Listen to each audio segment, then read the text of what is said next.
ರಂಗಭೂಮಿ ತುಂಬ important sir. ನಟನಿಗೆ ಬೇಕಾದಂಥ ಎಲ್ಲ ಮೈ ಚಳಿನ ಬಿಡಿಸ್ಬಿಡ್ತಾರೆ ಸರ್. ಅಲ್ಲಿ ಮೊಳೆ ಹೊಡೆಯೋದ್ರಿಂದನೂ ವಾಪಸ್ ಕಿರೀಟ ಹಾಕ್ಕೊಂಡು ಸ್ಟೇಜ್ ಮೇಲೆ ಬರೋ ತನಕನೂ ಎಲ್ಲ ಕಲಿಸ್ತಾರೆ ಸರ್. ಅಲ್ಲಿ ಒಂದು ಡಿಸ್ಟಿಕ್ಕಿಂದ ಒಬ್ಬರನ್ನೇ ಸೆಲೆಕ್ಟ್ ಮಾಡ್ತಾರೆ. ಆ ಟೈಮಲ್ಲಿ ನಾನು ಇಂಟರ್ವ್ಯೂ ಕಂಡಕ್ಟ್ ಮಾಡಿದಾಗ ಬಿಜಾಪುರದಿಂದ 30 ಜನ ಇದ್ದರು ಸರ್. ಆಲ್ ಓವರ್ ಕರ್ನಾಟಕದಿಂದ 580 ಜನ ಏನಿದ್ರು ಸರ್. ಅದರಲ್ಲಿ ಫಸ್ಟ್ ಟೈಮ್ ಅತಿ ಚಿಕ್ಕವನು, ಆಮೇಲೆ ಫಸ್ಟ್ ಅಟೆಂಪ್ಟಲ್ಲೇ ಸೆಲೆಕ್ಟ್ ಆದೆ ಸರ್. ನಾನು 19ನೇ ವಯಸ್ಸಿಗೆ ಈ ಜರ್ನಿ ಶುರು ಹಚ್ಕೊಂಡು 21 ವಯಸ್ಸಲ್ಲಿ ನಾನು ಯಾವುದಾದ್ರು ಒಂದು ಇನ್ಸ್ಟಿಟ್ಯೂಟಲ್ಲಿ ಆ್ಯಕ್ಟಿಂಗ್ ಕಲಿಬೇಕು ಅಂತ ಅಂದ್ಕೊಂಡಿದ್ದೆ. ಬೆಸ್ಟ್ ಆ್ಯಕ್ಟಿಂಗ್ ಇನ್ಸ್ಟಿಟ್ಯೂಟ್ ನೀನಾಸಮಲ್ಲಿ ಕಲಿತೆ ಸರ್. 23 ಅಷ್ಟರಲ್ಲಿ ನಾನು ಇಂಡಸ್ಟ್ರಿಯಲ್ಲಿ ಒಂದು ಕಸ ಗುಡಿಸೋ ಕೆಲಸ ಆದ್ರೂ ಮಾಡ್ತಿರ್ಬೇಕು ಅಂತ ಅಂದ್ಕೊಂಡಿದ್ದೆ. ಗಿಣಿರಾಮ ಸಿಕ್ತು. ಗಿಣಿರಾಮ ತುಂಬ ಚೆನ್ನಾಗಿ ಹಿಟ್ ಆಯಿತು ಆ ಟೈಮಲ್ಲಿ. ಫಸ್ಟ್ ನಿಮ್ಮಲ್ಲಿರೋ ಪ್ಲಸ್ಸು ಮೈನಸ್ಸನ್ನು ಟ್ಯಾಲಿ ಮಾಡ್ಕೊಳ್ಳಿ, ನಿನ್ನ ಮನೆ ಪರಿಸ್ಥಿತಿ ಟ್ಯಾಲಿ ಮಾಡ್ಕೊಳ್ಳಿ, ನಿಮ್ಮ ಪೇಷನ್ಸು, ನಿಮ್ಮ ಕಾನ್ಫಿಡೆನ್ಸು ಪ್ಲಸ್ ಇದನ್ನು ಗ್ರಾಫ್ ಹಾಕ್ಕೊಂಡ್ರೆ ನಿಮಗೆ ಆನ್ಸರ್ ಸಿಕ್ಬಿಡುತ್ತೆ. ನನಗೆ ನಿನ್ನ ಕೈಯಿಂದ ಆಗುತ್ತೋ ಇಲ್ವೋ. ವಿಜಯ ಕರ್ನಾಟಕದ ವೆಬ್ ವೀಕ್ಷಕರಿಗೆ ನಮಸ್ಕಾರ. ನಾನು ಬಾಲರಾಜ್ ತಂತ್ರಿ. ವೀಕ್ಷಕರೇ, ಇವತ್ತು ನಮ್ಮ ಸ್ಟುಡಿಯೋದಲ್ಲಿ ನಮ್ಮ ಜೊತೆ ಇದ್ದಾರೆ ಯುವ ಪ್ರತಿಭೆ ಮತ್ತು ರಂಗಭೂಮಿ ಕಲಾವಿದರು ಆಗಿರುವಂಥ ಪ್ರಸನ್ನ ಜಯ ಅವರು. ನೀನಾಸಂ ರಂಗಭೂಮಿಯಿಂದ ಕಿರುತೆರೆಯವರೆಗೆ ಅವರು ಬೆಳೆದು ಬಂದಂತಹ ರೀತಿ, ಪಟ್ಟ ಪರಿಶ್ರಮ, ಸಿಗುತ್ತಿರುವ ಯಶಸ್ಸು, ಸಿಗಬೇಕಾಗಿರೋ ಯಶಸ್ಸು ಮತ್ತು ಮುಂದಿನ ಕನಸಿನ ಬಗ್ಗೆ ಅವರ ಜೊತೆ ಮಾತಾಡೋಣ. ಪ್ರಸನ್ನ ಅವರೇ, ಕಾರ್ಯಕ್ರಮಕ್ಕೆ ಸ್ವಾಗತ. ನಮಸ್ತೆ ಸರ್. ಹೇಗಿದ್ದೀರಿ? ಚೆನ್ನಾಗಿದ್ದೀನಿ ಸರ್. ಪ್ರಸನ್ನ ಅವರಿಗೆ ಮೊದಲನೇದಾಗಿ ನಿಮ್ಮ ಒಂದು ಕಿರು ಪರಿಚಯದ ಬಗ್ಗೆ ಹೇಳ್ತಾ ಇದ್ದಾರೆ. ಅಂದರೆ ನಿಮ್ಮ ಒಂದು ಫ್ಯಾಮಿಲಿ ಬ್ಯಾಕ್ಗ್ರೌಂಡು, ನಿಮ್ಮ ಒಂದು ಈ ಒಂದು ಪೊಸಿಷನ್ಗೆ ಬರೋ ತನಕ ನೀವು ಪಟ್ಟಂಥ ಒಂದು ಪರಿಶ್ರಮ, ಇದರ ಬಗ್ಗೆ ಒಂದು ಸ್ವಲ್ಪ ವಿವರಣೆಯನ್ನು ಕೊಡ್ತಾ ಇದ್ದಾರೆ. ಖಂಡಿತ ಸರ್. ಬೇಸಿಕಲಿ ನಾನು ಉತ್ತರ ಕರ್ನಾಟಕದವನು, ಬಿಜಾಪುರ ನನ್ನೂರು. ನನ್ನ ಕಿರು ಪರಿಚಯ ಅಂತಂದರೆ ನನ್ನ ತಂದೆ ಬಸವರಾಜ್ ಅಂತ. ಅವರು KSRTC ಡಿಪಾರ್ಟ್ಮೆಂಟಲ್ಲಿ ಕೆಲಸ ಮಾಡ್ತಿದ್ರು, ಕಂಡಕ್ಟರಾಗಿ ಕೆಲಸ ಮಾಡ್ತಿದ್ರು. ಅದಾದಮೇಲೆ ಕಂಟ್ರೋಲರ್ ಆಗಿ ಈಗ ರಿಟೈರ್ಮೆಂಟ್ ಆಗಿದ್ದಾರೆ, ಮನೇಲಿದ್ದಾರೆ. ಅಮ್ಮ ಹೌಸ್ ವೈಫು ಪ್ಲಸ್ ಅವ್ರ ಪಾರ್ಲರ್ ಇದೆ. ತಂಗಿ ಪ್ರತೀಕ್ಷಾ ಅಂತ, ಅವಳು ಹಿಂದೂಸ್ತಾನಿ ವೈಲಿನ್ ಅವಳು ವೈಲಿನ್ ಇದ್ದಾಳೆ. ಅಣ್ಣ ಕವಿರಾಜ್ ಅಂತ, ಅವರು ಇಲ್ಲೇ ವರ್ಕ್ ಮಾಡ್ತಿದ್ದಾರೆ. ನಾನು ಓದಿದ್ದು ಡಿಪ್ಲೊಮಾ ಇನ್ ಟೆಕ್ಸ್ಟೈಲ್ಸು ಸರ್. ಓದಿದ್ದು ಅಂತ ಅನ್ನೋದಕ್ಕಿಂತ ಕಡೆಗೆ ನಾನು ಬಿಟ್ಟೆ, ಕಂಪ್ಲೀಟಾಗಿ ಮುಗಿಸ್ಲಿಲ್ಲ ನಾನು. ಅದಾದಮೇಲೆ ನಾನು ಅದು ಎಜುಕೇಷನ್ ಮುಗಿದ ಮೇಲೆ ನಾನು ಊರಲ್ಲೇ ಬೈಕ್ ರೇಸ್ ಮಾಡ್ಕೊಂಡಿದ್ದೆ ಸರ್. ನನಗೆ ಈ 10 to 5 ಜಾಬ್ ನನಗೆ ಅಷ್ಟು ಇಂಟ್ರೆಸ್ಟಿಂಗ್ ಆಗಿರಲಿಲ್ಲ. ನನ್ನ ಲೈಫಿಗೆ ಎಲ್ಲರೂ ಅದಕ್ಕೆ ಹೋಗ್ತಾರೆ, ಎಲ್ಲರೂ ಇಂಜಿನಿಯರಿಂಗು ಅಥವಾ ಎಲ್ಲರೂ ಒಂದು ಡಿಪ್ಲೊಮಾ ಅಥವಾ ಎಲ್ಲರೂ ಅದನ್ನೇ ಮಾಡ್ತಾರೆ. ನನಗೆ ಅದು ಮಾಡೋದು ಇಷ್ಟ ಇರಲಿಲ್ಲ ಸರ್. ಹಾಗಾಗಿ ನಾನು ಬೇರೆ ಥರದ್ದೇ ಒಂದಿಷ್ಟು ಪ್ರೊಫೆಷನನ್ನು ಚೂಸ್ ಮಾಡ್ಕೊಳ್ಳೋ ಇದರಲ್ಲಿದ್ದೆ. ಆವಾಗಲೇ ನಾನೊಂದು ಲೈಫ್ ಗ್ರಾಫನ್ನು ಹಾಕ್ಕೊಂಡಿದ್ದೆ ಸರ್. ಇಂತಿಂಥ ವಯಸ್ಸಿಗೆ ಇಷ್ಟಿಷ್ಟು ಮಾಡಬೇಕು, ಈ ಥರದ್ದು ಮಾಡಬೇಕು ಅಂತ. ಸೊ ನಾನು ಬೈಕ್ ರೇಸರ್ ಆಗಬೇಕು ಅಂತ ನಾನು ಊರಲ್ಲಿದ್ದಾಗಲೇ ಬೈಕ್ ಸ್ಟಂಟು, ಬೈಕ್ ರೇಸು ಅದನ್ನು ನಾನು ಪ್ರಾಕ್ಟೀಸ್ ಮಾಡ್ತಿದ್ದೆ ಸರ್. ಒಂದಿನ ನಮ್ಮ ಮನೇಲಿ ಅದು ಗೊತ್ತಾಗಿ ಆ ಪ್ರೊಫೆಷನ್ ಚೂಸ್ ಮಾಡೋಕ್ಕೆ ನನಗೆ ಮನೇಲಿ ಅಷ್ಟು ಎಂಟರ್ಟೈನ್ಮೆಂಟ್ ಮಾಡಲಿಲ್ಲ. ಆಮೇಲೆ ಸಪೋರ್ಟು ಮಾಡಲಿಲ್ಲ ಫೈನಾನ್ಷಿಯಲಿ ಕಂಡೀಷನ್ನಿಂದ. ಸೊ ಹಾಗಾಗಿ ನಾನು ಅದನ್ನ ಡ್ರಾಪ್ ಮಾಡಬೇಕಾಯ್ತು. ಮತ್ತೊಂದು 2 ತಿಂಗಳು ಟೈಮ್ ತೊಗೊಂಡು ನಾನು ಓಕೆ ನೆಕ್ಸ್ಟ್ ಏನು ಮಾಡೋಣ ಅಂತ ಯೋಚನೆ ಮಾಡ್ತಿದ್ದಾಗ ಮಾಡಲಿಂಗ್ ಮಾಡೋಣ ಅಂತ ಯೋಚನೆ ಮಾಡಿದೆ. ಮಾಡಲಿಂಗ್ ಬಗ್ಗೆ ನಾನು ಒಂದಿಷ್ಟು ರಿಸರ್ಚ್ ಮಾಡಿ ಅದ್ರ ಬಗ್ಗೆ ಒಂದಿಷ್ಟು ಕಾಂಟ್ಯಾಕ್ಟ್ಸ್ನೆಲ್ಲ ತೊಗೊಂಡು ಫೋನ್ ಮಾಡಿ ಮಾತಾಡಿದಾಗೆಲ್ಲ ನನಗೆ ಇನಿಷಿಯಲ್ ಡೇಸಲ್ಲೇ ಒಂಚೂರು ಬ್ಯಾಡ್ ಎಕ್ಸ್ಪೀರಿಯೆನ್ಸ್ ಆಯಿತು. ಲೈಕ್ ಅಲ್ಲಿ ಬೇಡ ಅಂತ ನಾನು ಅದನ್ನು ಡ್ರಾಪ್ ಮಾಡಿಕೊಂಡೆ. ಅದಾದಮೇಲೆ ಮತ್ತೇನು ಮಾಡೋಣ ಅಂತ ಯೋಚನೆ ಮಾಡ್ತಾ ಮನೇಲಿ ಕೂತಾಗ ಮನೇಲಿ ಒಂಚೂರು ಪ್ರೆಷರ್ ಆಗ್ತಿತ್ತು ಸರ್. ಅಂದರೆ ಕಾಲೇಜು ಇಲ್ಲ, ಈ ಕಡೆ ಜಾಬ್ ಮಾಡ್ತಿಲ್ಲ, ಹಾಗೆ ಹೀಗೆ ಅಂತ ಇದ್ದಾಗ ಏನು ಮಾಡೋಣ ಅಂತಿದ್ದಾಗ ಮನೇಲಿ ತುಂಬ ಪ್ರೆಷರ್ ಆಗ್ತಿದ್ದಾಗ ಈ ಸಾರಿ ಏನು ಡಿಸಿಷನ್ ತೊಗೋತೀನಿ, ಫೈನಲಾಗಿ ಒಂದು ಡಿಸಿಷನ್ ತೊಗೊಂಡು ನಾನು ಅದರಲ್ಲೇ ಮೂವ್ ಆಗಬೇಕು ಅಂತ ನಾನು ಒಂದು ಡಿಸಿಷನ್ ತೊಗೊಂಡೆ ಸರ್. ಒಂದು 5 ಡೇ ಕೂತ್ಕೊಂಡು ನಾನು ಆ ಟೈಮಲ್ಲಿ ವಿಜಯ ಕರ್ನಾಟಕದಲ್ಲೇ ಬಂದಿರೋ ಒಂದು ಆರ್ಟಿಕಲ್ ಓದಿದ್ದೆ ಸರ್ ನಾನು. ಅಂದರೆ ಈ 10 ಕಡೆ 10 ಅಡಿ ನೀರು ಹಡ್ಡೋದಕ್ಕಿಂತ ಒಂದೇ ಕಡೆ 100 ಅಡಿ ಹಡ್ಡಿದ್ರೆ ನೀರು ಸಿಗುತ್ತೆ ಅನ್ನೋ ಆ ಒಂದು ಆರ್ಟಿಕಲ್ ನನಗೆ ಸಿಕ್ಕಾಪಟ್ಟೆ ಇನ್ಸ್ಪಿರೇಷನ್ ಆಗಿತ್ತು ನನಗೆ. ಆ ಆರ್ಟಿಕಲ್ ಇನ್ನೂ ನನ್ನ ಹತ್ರ ನನ್ನ ಫೈಲಲ್ಲಿದೆ. ಓಕೆ, ನಾನು ಅದು ಇದು ಅಂತ ಯೋಚನೆ ಮಾಡೋದಕ್ಕಿಂತ ಒಂದು ಡಿಸೈಡ್ ಮಾಡೋಣ, ಅದನ್ನೇ ಮಾಡೋಣ ಅಂತ ನಾನು ಒಂದು 5 ಡೇ ಕೂತ್ಕೊಂಡು ಯೋಚನೆ ಮಾಡಿದೆ ಸರ್, ಏನು ಮಾಡೋಣ ಅಂತ. ಆವಾಗ ಗೊತ್ತಾಯಿತು, ಓಕೆ ನಾನೊಬ್ಬ ಆರ್ಟಿಸ್ಟ್ ಆಗಬೇಕು ಅಂತ. ಆರ್ಟಿಸ್ಟ್ ಆದರೆ ನನಗೆ ಲೈಫ್ ಇದೆ, ಲೈಫ್ ಇಲ್ಲ ಅಂದರೂ ನಾನು ಲೈಫ್ ಮಾಡ್ಕೊಳ್ಳೇಬೇಕು, ಕಟ್ಕೊಳ್ಳೇಬೇಕು, ಅದು ನನ್ನ ಕೆಪಾಸಿಟಿ ಇದೆ ಅಂತ ನಾನು ಒಂದು ದಿನ ಕೂತ್ಕೊಂಡು ನನ್ನ ಪ್ಲಸ್ ಮತ್ತು ನನ್ನ ಮೈನಸ್ಗಳು ಏನೇನಿದೆ ಅಂತ ನಾನು ಕೂತ್ಕೊಂಡು ಟ್ಯಾಲಿ ಮಾಡ್ಕೊಂಡೆ ಸರ್. ನಾನು ಆರ್ಟಿಸ್ಟ್ ಆಗೋಕ್ಕೆ ನನ್ನಲ್ಲಿರೋ ಪ್ಲಸ್ಗಳೇನು, ನನ್ನಲ್ಲಿರೋ ಮೈನಸ್ಗಳೇನು ಅಂತ ಒಂದಿಷ್ಟು ಕೂತ್ಕೊಂಡು ಟ್ಯಾಲಿ ಮಾಡಿದಾಗ ಒಂದಿಷ್ಟು ಮೈನಸ್ಗಳು ಇತ್ತು. ನಾನು ಫಿಸಿಕಲಾಗಿ ಆವಾಗ ತುಂಬ ಸಣ್ಣ ಇದ್ದೆ ಅದೆಲ್ಲ. ಹಾಗಾಗಿ ಓಕೆ ನಾನು ಆರ್ಟಿಸ್ಟೇ ಆಗಬೇಕು ಅಂತ ಫಿಕ್ಸ್ ಆದೆ ಸರ್. ಆದರೆ ನಟನೆ ಆಗಬೇಕು, ಅದು ರಂಗಭೂಮಿಲೋ ಅಥವಾ ಕಿರುತೆರೆಯಲ್ಲೋ ಹಿರಿತೆರೆಯಲ್ಲೋ ಗೊತ್ತಿಲ್ಲ, ನಾನು ಒಬ್ಬ ನಟನೆ ಆಗಬೇಕು ಅಂತ ನಾನು ಫಿಕ್ಸ್ ಆದೆ ಸರ್. ಒಬ್ಬ ನಟ ಆಗಬೇಕು ಅಂತಂತಂದರೆ ಅದು ಪೂರ್ವ ಸಿದ್ಧತೆಗಳು ಇದ್ದೇ ಇರುತ್ತೆ. ಅದಕ್ಕೊಂದು ಎಜುಕೇಷನ್ ಬೇಕು. ಈಗ ನಾವು 10th ಮುಗಿಸ್ತೀವಿ ಅಂತಂದ್ರೂ 1ರಿಂದ 9ರವರೆಗೂ ಕಲಿತೆ ಕಲಿತೀವಿ. ಹಾಗಾಗಿ ಎಜುಕೇಷನ್ ಇಲ್ಲದೆ ಮುಂದೆ ಹೋದರೆ ಮತ್ತು ಇದನ್ನು ಲತ್ತೆ ಹೊಡೆಯುತ್ತೆ. ಹಾಗಾಗಿ ಪ್ರಾಪರಾಗಿ ಒಂದು ಎಜುಕೇಷನ್ ಬೇಕು ಅಂತಂದಾಗ ಏನು ಮಾಡಲಿ, ಯಾವ ಎಜುಕೇಷನ್ ಅಥವಾ ಯಾವ ಇನ್ಸ್ಟಿಟ್ಯೂಟಲ್ಲಿ ನಾನು ಓದಬೇಕು ಅಂತ ಹಿಂಗೆಲ್ಲ ಯೋಚನೆ ಮಾಡ್ತಿರ್ಬೇಕಾದ್ರೆ ಒಂದಿಷ್ಟು ತಿಂಗಳು ನನಗೆ ಗೊತ್ತೇ ಆಗಲಿಲ್ಲ ಸರ್, ಎಲ್ಲಿ ಹೋಗ್ಬೇಕು, ಏನು ಮಾಡಬೇಕು. ಅಂದರೆ ನಟನೆಗೆ ಅಂದರೆ ಆ್ಯಕ್ಟಿಂಗ್ ಸಂಬಂಧಪಟ್ಟಂಥದ್ದು ನಮ್ಮ ಸುತ್ತಮುತ್ತ ಯಾರೂ ಇರಲಿಲ್ಲ ಸರ್ ನನಗೆ. ಅಂದರೆ ನನ್ನ ಮನೇಲಾಗಿರಲಿ, ನನ್ನ ಫ್ರೆಂಡ್ ಸರ್ಕಲಲ್ಲಾಗಿರಲಿ, ಯಾರೂ ಆರ್ಟಿಸ್ಟ್ಗಳು, ಆ್ಯಕ್ಟ್ರುಗಳು ಅಂತ ಇಲ್ಲವೇ ಇಲ್ಲ. ನಮ್ಮ ಭಾಗದಲ್ಲ ತೀರಾ ಕಡಿಮೆ ಒಂಚೂರು ಆರ್ಟಿಸ್ಟ್ ಫೀಲ್ಡ್. ಅಂದರೆ ಈ ಫಿಲಮ್ ಇಂಡಸ್ಟ್ರಿಗೆ ಸಂಬಂಧಪಟ್ಟವರು ಯಾರು ಅಂದರೆ ನಿಮಗೆ ಕುಟುಂಬದಲ್ಲಾಗಲಿ ಫ್ಯಾಮಿಲಿ ಸರ್ಕಲಲ್ಲಾಗಲಿ ಯಾರೂ ಇಲ್ಲ? ಖಂಡಿತ ಯಾರೂ ಇಲ್ಲ ಸರ್. ನನಗೆ ಅಂದರೆ ಯಾರಾದರೂ ಗೈಡ್ ಮಾಡೋರು ಇದ್ದರೆ ಓಕೆ, ಹಿಂಗೆ ಹೋಗ್ಬೋದು ಅಂತ ಒಂದು ದಾರಿ ಸಿಗ್ತಿತ್ತೇನೋ. ನನಗೆ ಯಾರೂ ಇಲ್ಲದಿರೋ ಕಾರಣಕ್ಕೆ ಒಂಚೂರು ಮತ್ತೆ ನಾನು ಸ್ಟ್ರಕ್ ಆಗಿ ಮನೆಯಲ್ಲಿ ಒಂಚೂರು ಪ್ರೆಷರ್ ಜಾಸ್ತಿ ಆಯಿತು ಸರ್. ಕೆಲಸ ಮಾಡು, ಅದು ಮಾಡು, ಇದು ಮಾಡು ಅಂತ. ನಾನು ಊರಲ್ಲೇ ಚಿಕ್ಕ ಪುಟ್ಟ ಒಂದು ಅಗರಬತ್ತಿ ಫ್ಯಾಕ್ಟ್ರಿಗೆ ಹೋಗಿ ಕೆಲಸ ಮಾಡ್ತಿದ್ದೆ. ದುಡ್ಡು ಬೇಕಲ್ಲ ಸರ್. ಅಗರಬತ್ತಿ ಫ್ಯಾಕ್ಟ್ರಿಗೆ ಹೋಗಿ ಕೆಲಸ ಮಾಡ್ತಿದ್ದೆ. ಯಾವುದೋ ಒಂದು ಡ್ರೈ ಫ್ರೂಟ್ಸ್ ಫ್ಯಾಕ್ಟ್ರಿಗೆ ಹೋಗಿ ಕೆಲಸ ಮಾಡ್ತಿದ್ದೆ. ಆ ಡೇಸ್ಗಳು ತುಂಬ ಹಾರ್ಡಾಗಿತ್ತು. ಮನೇಲಿ ಅನ್ಸ್ಕೊಳ್ಳೋದು, ಓದಿನೂ ಕೂಡ ನಾನು ಇಲ್ಲಿ ಈ ಥರದೊಂದು ಕಂಪ್ನಿಗಳಲ್ಲಿ ಅಥವಾ ಈ ಥರದೊಂದು ಫ್ಯಾಕ್ಟ್ರಿಗಳಲ್ಲಿ ಕೆಲಸ ಮಾಡೋದು ಸಿಕ್ಕಾಪಟ್ಟೆ ಕಷ್ಟದ ಕೆಲಸ ಇತ್ತು. ಅದಾದಮೇಲೆ ನಾನು ಮನೇಲಿ ಸುಳ್ಳು ಹೇಳಿದೆ ಸರ್. ಮನೇಲಿ ಸುಳ್ಳು ಹೇಳಿ ಬೆಂಗಳೂರಲ್ಲಿ ನನ್ನ ಕೆಲಸ ಸಿಕ್ಕಿದೆ ನಾನು ಓದಿರೋದ್ರ ಮೇಲೇ ಅಂಥೇಳಿ ನಾನು ಇಮ್ಮಿಡಿಯೇಟಾಗಿ ಹೊರಟು ಬಂದೆ ಸರ್. ಆದರೆ ಲಿಟ್ರಲಿ ನಾನು ಬೆಂಗಳೂರಲ್ಲಿ ಬರೋ ಟೈಮಿಗೆ ನನಗೇನು ಮೀಸೆನೇ ಬಂದಿರಲಿಲ್ಲ ಸರ್, ಅಷ್ಟು ಚಿಕ್ಕವನು. ಅಂದರೆ ಬಂದೆ. ಇಲ್ಲಿ ಬಂದಾಗ ನನಗೆ ಇಲ್ಲಿ ಯಾರೂ ಇಲ್ಲ ಸರ್, ಬೆಂಗಳೂರಲ್ಲೂ ಯಾರೂ ಇಲ್ಲ. ಇದ್ದಾರೆ, ನಮ್ಮ ರಿಲೇಷನ್ಗಳಿದ್ದಾರೆ, ಬಟ್ ನಾನು ಯಾರಿಗೂ ಹೇಳ್ಕೊಳ್ಳೋಂಥ ಪರಿಸ್ಥಿತಿಲಿ ಇಲ್ಲ ಇಲ್ಲಿ ನಾನು ಈ ಥರ ಬಂದಿದ್ದೀನಿ ಅಂತ. ಬಂದು ಯಶವಂತಪುರ ರೈಲ್ವೆ ಸ್ಟೇಷನಲ್ಲಿ ಇಳ್ಕೊಂಡೆ. ನಾನು ಅದೇ ಮೆಜೆಸ್ಟಿಕ್ ಅಂತ ಅಂದ್ಕೊಂಡು ಅಲ್ಲೇ ಇಳ್ಕೊಂಡು ಅಲ್ಲೇ ಒಂದು ಪಾರ್ಕ್ ಇದೆ ಸರ್. ಬೆಳಗ್ಗೆ 7:15, 7:45 ನಾವು ಅಲ್ಲಿ ರಾತ್ರಿ ಬಿಜಾಪುರಲ್ಲಿ ರಾತ್ರಿ ಹತ್ತಿದ್ರೆ ಇಲ್ಲಿ ಬೆಳಗ್ಗೆ ಬಂದು ರೀಚ್ ಆಗ್ತೀವಿ. ಬೆಳಗ್ಗೆ 7:45 ಅಷ್ಟರಲ್ಲಿ ಅಲ್ಲಿ ರೈಲ್ವೆ ಸ್ಟೇಷನಲ್ಲಿ ಇಳ್ಕೊಂಡು ಅಲ್ಲಿ ಹೋಗಿ ಪಾರ್ಕಲ್ಲಿ ಕೂತಿದ್ದೆ, ಏನು ಮಾಡೋಣ ಅಂತ. ಅಂದರೆ ತುಂಬ ಇನ್ನೋಸೆಂಟಾಗಿ ಕಾಣಿಸ್ತಿದ್ದೆ ನಾನು. ಬೆಳಗ್ಗೆ ಹೋಗಲ್ಲಿ ಪಾರ್ಕಲ್ಲಿ ಕೂತಿದ್ದೀನಿ, ಬ್ಯಾಗ್ ಇಟ್ಕೊಂಡಿದ್ದೀನಿ. ನಾನು ಬೇಸಿಕಲಿ ಅಂದರೆ ನಮ್ಮ ಉತ್ತರ ಕರ್ನಾಟಕದ ಭಾಗದವರಿಗೆಲ್ಲ ಹೆಂಗಿರುತ್ತೆ ಅಂದರೆ ಸರ್, ಬೆಂಗಳೂರು ಒಂದು ದೊಡ್ಡ ಪ್ರಪಂಚ ಅದು. ಅಂದರೆ ಪರ್ಸ್ನಲಿ ನನಗೆ ಹೆಂಗಿತ್ತು ಅಂತಂದರೆ ಇಲ್ಲಿ ಸಿಕ್ಕಾಪಟ್ಟೆ ಅದು ಆಗುತ್ತೆ, ಇದಾಗುತ್ತೆ, ಕಿಡ್ನ್ಯಾಪ್ಸ್ ಆಗುತ್ತೆ, ಇನ್ನೊಂದಾಗುತ್ತೆ, ಆ ಥರದ್ದಾಗುತ್ತೆ ಅಂತ ಒಂದಿಷ್ಟು ಎಲ್ಲ ನನ್ನ ಫ್ರೆಂಡ್ಸ್ಗಳಲ್ಲಿ ಅಲ್ಲಿ ಮಾತಾಡೋದು ಕೇಳಿಸ್ಕೊತಿದ್ದು. ನನಗೆ ಭಯ. ಇಲ್ಲಿ ಬಂದುಬಿಟ್ಟೆ, ಏನೋ ಧೈರ್ಯ ಮಾಡಿ ಬಂದುಬಿಟ್ಟೆ, ಆರ್ಟಿಸ್ಟೇ ಆಗ್ಬೇಕಂತ ಬಂದೆ ನಾನು. ಆದರೆ ಇಲ್ಲಿ ಬಂದಮೇಲೆ ನನಗೆ ಭಯ ಶುರು ಆಯಿತು. ಏನಾಗ್ಬಿಡುತ್ತೋ ಏನಾಗುತ್ತೇನೋ, ನನ್ನ ಯಾರಾದರೂ ಏನಾದರೂ ಇದು ಮಾಡಿಬಿಡ್ತಾರೋ ಅನ್ನೋ ಒಂದು ಸಣ್ಣ ಭಯ. ಬೆಳಗ್ಗೆ ಸೀನಿಯರ್ ಸಿಟಿಸನ್ಸ್ ಎಲ್ಲ ವಾಕಿಂಗ್ ಬರ್ತಾರಲ್ಲ ಸರ್, ಒಬ್ಬರು ತಾತ ವಾಕಿಂಗ್ ಒಂದಿಷ್ಟು ಜನ ಬರ್ತಿದ್ರು. ಒಬ್ಬರು ತಾತ ನನ್ನನ್ನು ನೋಟಿಸ್ ಮಾಡಿದ್ರು ಸರ್. ಬ್ಯಾಗ್ ಒಂದೇ ಒಂದು ಚಿಕ್ಕ ಬ್ಯಾಗು, ನಾನು ಕೂತಿದ್ದೀನಿ, ನೋಟಿಸ್ ಮಾಡಿದ್ರು, ಮಾತಾಡ್ಸಿದ್ರು. ಯಾರು ನೀವು, ಏನು ಇಲ್ಲೇ ಕೂತಿದ್ದೀರಾ ಅಂತ. ನನಗೆ ಭಯ ಸರ್, ಯಾರು ಮಾತಾಡ್ಸಿದ್ರು ಭಯ. ನಾನು ಇಲ್ಲ ಸರ್, ಮೇ ಬಿ ಪೇರೆಂಟ್ಸ್ ಜೊತೆ ಬಂದಿದ್ದೆ, ಅದು ಬಿಟ್ಟರೆ ನಾನು ಒಬ್ಬನೇ ಬಂದಿದ್ದು ಫಸ್ಟ್ ಟೈಮ್. ನನಗೆ ಭಯ, ಏನು ಹೇಳಿ ಇವರಿಗೆ. ನಾನು ಅಲ್ಲಿ ಊರಲ್ಲಿದ್ದಾಗ ಬೆಂಗಳೂರಲ್ಲಿ ಸಿಕ್ಕಾಪಟ್ಟೆ ಟ್ರಾಫಿಕ್ ಜಾಮಲ್ಲಿ ಇಷ್ಟು ಅವರ್ ವೇಟ್ ಮಾಡಿದ್ರು ಅಂಥದ್ದನ್ನು ಕೇಳ್ತಿದ್ನಲ್ಲ, ಅದನ್ನೊಂದು ಆ ಸ್ಪಾಟಿಗೆ ಒಂದು ಸುಳ್ಳು ಹೇಳಿದೆ ಅವರಿಗೆ. ಇಲ್ಲ, ನನ್ನ ಚಿಕ್ಕಪ್ಪ ಒಬ್ರು ಯಾರೋ ಬರ್ತಿದ್ದಾರೆ, ಅವರು ಇಲ್ಲೇ ಟ್ರಾಫಿಕಲ್ಲಿ ಸಿಗಾಕೊಂಡಿದ್ದಾರೆ, ಹಾಗಾಗಿ ನಾನು ವೇಟ್ ಮಾಡ್ತಿದ್ದೀನಿ ಅಂತ ಸುಳ್ಳು ಹೇಳಿದೆ. ಸರಿ ಅಂತ ಅವರು ಸುಮ್ಮನೆ ಹೊರಟೋದ್ರು ಸರ್. ಬೆಳಗ್ಗೆಯಿಂದ ಸಂಜೆವರೆಗೂ ಅಲ್ಲೇ ಕೂತಿದ್ದೀನಿ ಸರ್. ಬೆಳಗ್ಗೆ 7:45 ಅಲ್ಲಿ ಕೂತವನು ಸಂಜೆ 6 ಗಂಟೆವರೆಗೂ ಅಲ್ಲೇ ಕೂತಿದ್ದೀನಿ. ಮತ್ತೆ ಆ ತಾತ ವಾಕಿಂಗ್ ಬಂದಿದ್ದಾರೆ. ನಾನು ಮತ್ತೆ ನೋಡಿದ್ರು, ನಿಜ ಹೇಳಿ ಯಾರು ಇಲ್ಲೇ ಕೂತಿದ್ದೀಯ ಅಂತ ಸ್ವಲ್ಪ ಜೋರಾಗಿ ಮಾತಾಡಿದ್ರು. ನನಗೆ ಬೆಳಗ್ಗೆಯಿಂದ ಸಂಜೆವರೆಗೂ ಕೂತು ಹಸು ತಡ್ಕೊಂಡು ಮುಖ ಚಿಕ್ಕದಾಗಿ ಕಣ್ಣಲ್ಲಿ ನೀರು ತುಂಬ್ಕೊಂಡ್ಬಿಟ್ಟಿತ್ತು. ವಾಪಸ್ ಹೊಟ್ಟೋಗ್ಬಿಡಲ್ಲ, ಏನು ಮಾಡಲಿ ಇಲ್ಲಿ ಅಂತ ಗೊತ್ತಾಗದೆ ಕೂತ್ಬಿಟ್ಟಿದ್ದೆ. ಆ ತಾತ ಒಂದು ಚೂರು ಮಾತಾಡಿಸಿ ಸ್ವಲ್ಪ ಹಿಂಗೆ ತಲೆ ಮೇಲೆ ಕೈ ಆಡಿಸಿದ್ರು, ನನಗೆ ಕಣ್ಣಲ್ಲಿ ನೀರು ತುಂಬ್ಕೊಂಡ್ಬಿಡ್ತು. ಫಸ್ಟೆಲ್ಲ ಮಾತಾಡ್ಸೋದು ಸರ್, ಯಾರು ನೀವು ಏನು ಅಂತ ಹಿಂಗೆ ಕೇಳಿದಾಗ, ಇಲ್ಲ ನಮ್ಮ ಚಿಕ್ಕಪ್ಪ ಬರ್ತಿದ್ದಾರೆ, ಟ್ರಾಫಿಕಲ್ಲಿ ಬೆಳಗ್ಗೆಯಿಂದ ಸಿಗಾಕೊಂಡಿದ್ದಾರೆ ಅವರು, ಹಾಗೆ ಹಿಂಗೆ ಅಂತ ಚೂರು ಮಾತಾಡಿದ್ರು. ಸ್ವಲ್ಪ ಸಮಾಧಾನವಾಗಿ ಮಾತಾಡ್ಸಿದಾಗ ಹೇಳಿದೆ, ಹೀಗೀಗೆ ನಾನು ಮನೆ ಬಿಟ್ಟು ಬಂದಿದ್ದೀನಿ ಅಂತೆಲ್ಲ ಹೇಳಿದೆ ಸರ್. ಹೇಳಿದಾಗ ಆರ್ಟಿಸ್ಟ್ ಆಗಿ ಬಂದಿದ್ದೀನಿ ಅಂತ ಹೇಳಿರಲಿಲ್ಲ, ಮತ್ತು ವಾಪಸ್ ಅಲ್ಲಿ ಬೈದು ಕಳಿಸ್ಬಿಡ್ತಾರೇನೋ ಅಂತ, ಕೆಲಸ ಹುಡ್ಕೊಂಡು ಬಂದಿದ್ದೀನಿ ಅಂತ ಹೇಳಿದೆ. ಸರಿ ಆಯ್ತು, ನನ್ನ ಜೊತೆ ಬಾ ಅಂತ ಅವರು ಕರ್ಕೊಂಡು ಹೋದ್ರು ಸರ್ ಮನೆಗೆ. ನನಗೆ ಅವ್ರು ಕರೆದಾಗ್ಲೂ ನಾನು ಇಲ್ಲ ಬರಲ್ಲ ನಾನು ಹಾಗೆ ಹೀಗೆ ಅಂತ ಸಿಕ್ಕಾಪಟ್ಟೆ ಫೋರ್ಸ್ ಮಾಡಿ ಕರ್ಕೊಂಡು ಹೋದರು ಅವ್ರ ಮನೆಗೆ.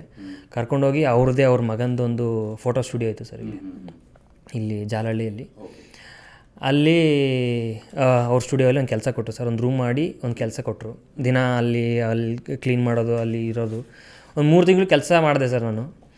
ಅದಾದಮೇಲೆ ಒಂದು ಫೈನ್ ಡೇ ನನಗೆ ನನ್ನ ಫ್ರೆಂಡ್ ಒಬ್ಬರು, ಅಂದರೆ ಆರ್ಟಿಸ್ಟಿಕ್ ಆಗಿರೋರೆ ಒಬ್ಬರು, ನನ್ನ ಫ್ರೆಂಡ್ ಒಬ್ಬರು ಫೋನ್ ಮಾಡಿ ಈ ಥರ ಪ್ರಸನ್ನ, ಹೀಗೆ ನಿನಗೆ ಒಂದು ನಾಟಕ ಹೇಳ್ಕೊಡ್ತಾರೆ, ಪ್ಲಸ್ ನಿನಗೆ ದುಡ್ಡು ಕೊಡ್ತಾರೆ ಅಂತ. ಇಲ್ಲಿ ನನಗೆ ದುಡ್ಡು ತೀರಾ ಕಡಿಮೆ ಇತ್ತು ಸರ್. ನನಗೆ ಸರ್ವೈವ್ ಆಗೋಕ್ಕೆ ಎಷ್ಟು ಬೇಕೋ ಅಷ್ಟೇ ಇತ್ತು. ಹಾಗಾಗಿ ನಿನಗೆ ಒಂದಿಷ್ಟು ದುಡ್ಡು ಕೊಡ್ತಾರೆ, ನಿನಗೆ ನಾಟಕನ ಆ್ಯಕ್ಟಿಂಗ್ ಹೇಳ್ಕೊಡ್ತಾರೆ ಅಂತಂದಾಗ ನನಗೆ ಶಾಕ್ ಆಯಿತು. ಆ್ಯಕ್ಟಿಂಗ್ ಹೇಳ್ಕೊಟ್ಟು ದುಡ್ಡು ಕೊಡ್ತಾರಾ, ಸರಿ ನಾನು ಬರ್ತೀನಿ ಅಂತ ಇಲ್ಲಿ ನಾನು ಫೋಟೋ ಸ್ಟುಡಿಯೋಲ್ಲಿ ಅಲ್ಲೋವರೆಗೂ ಸುಳ್ಳು ಹೇಳ್ಬೇಕಾಯ್ತು ಸರ್.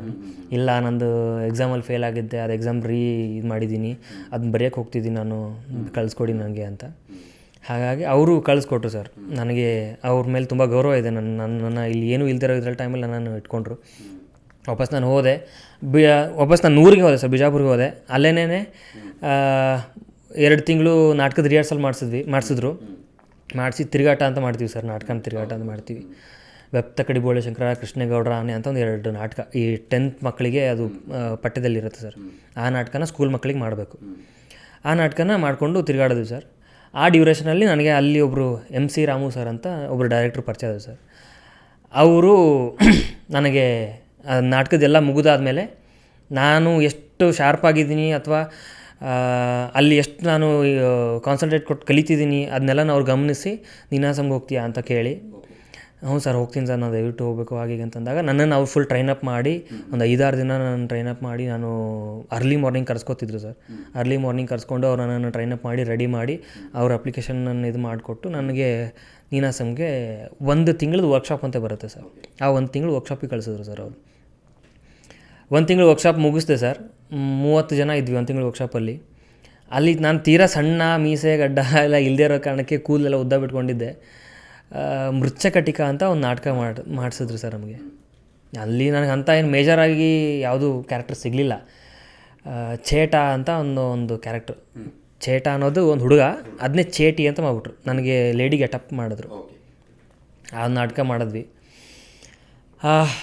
ಅಲ್ಲಿ ಆ ನಾಟಕ ಮಾಡಿದ್ಮೇಲೆ ಅಲ್ಲಿ ಮ್ಯಾನ್ ಆಫ್ ದಿ ಮ್ಯಾಚ್ ಅನ್ನೋ ಥರದ್ದು ಒಂದು ಕ್ಯಾರೆಕ್ಟರ್ ಆಯಿತು ಸರ್ ನಂದು. ಡೈಲಾಗಿಲ್ಲ ಏನಿಲ್ಲ ಸರ್, ಬರೀ ನಾನು ಹುಡುಗಿರ ಥರ ನಡೆಯೋದು, ಹುಡುಗಿರ ಥರ ಬರೋದು, ಹುಡುಗಿರ ಥರ ಒಂದು ಡ್ಯಾನ್ಸ್ ಮಾಡೋದು, ಇದಕ್ಕೇನೇನೇ ಒಂದು ತುಂಬ ಚೆನ್ನಾಗಿ ಮಾಡ್ತಾನೆ, ಇವನು ಇಂಟ್ರೆಸ್ಟೆಡ್ ಆಗಿದ್ದಾನೆ, ಇವನು ತುಂಬ ಚೆನ್ನಾಗಿ ಯಾವ ಕ್ಯಾರೆಕ್ಟರ್ ಕೊಟ್ಟರು ಒಪ್ಕೊಂಡು ಮಾಡ್ತಾನೆ ಅನ್ನೋದು ಒಂದು ಗೊತ್ತಾಗಿ ಅಲ್ಲಿ ಡೈರೆಕ್ಟ್ರುಗಳಿಗೆ ಒಂಚೂರು ನಾನು ಹತ್ತಿರ ಆದೆ. ಅದಾದಮೇಲೆ 1 ವರ್ಷದ ಕೋರ್ಸಿಗೆ ಅಪ್ಲಿಕೇಶನ್ ಹಾಕಿದೆ ಸರ್.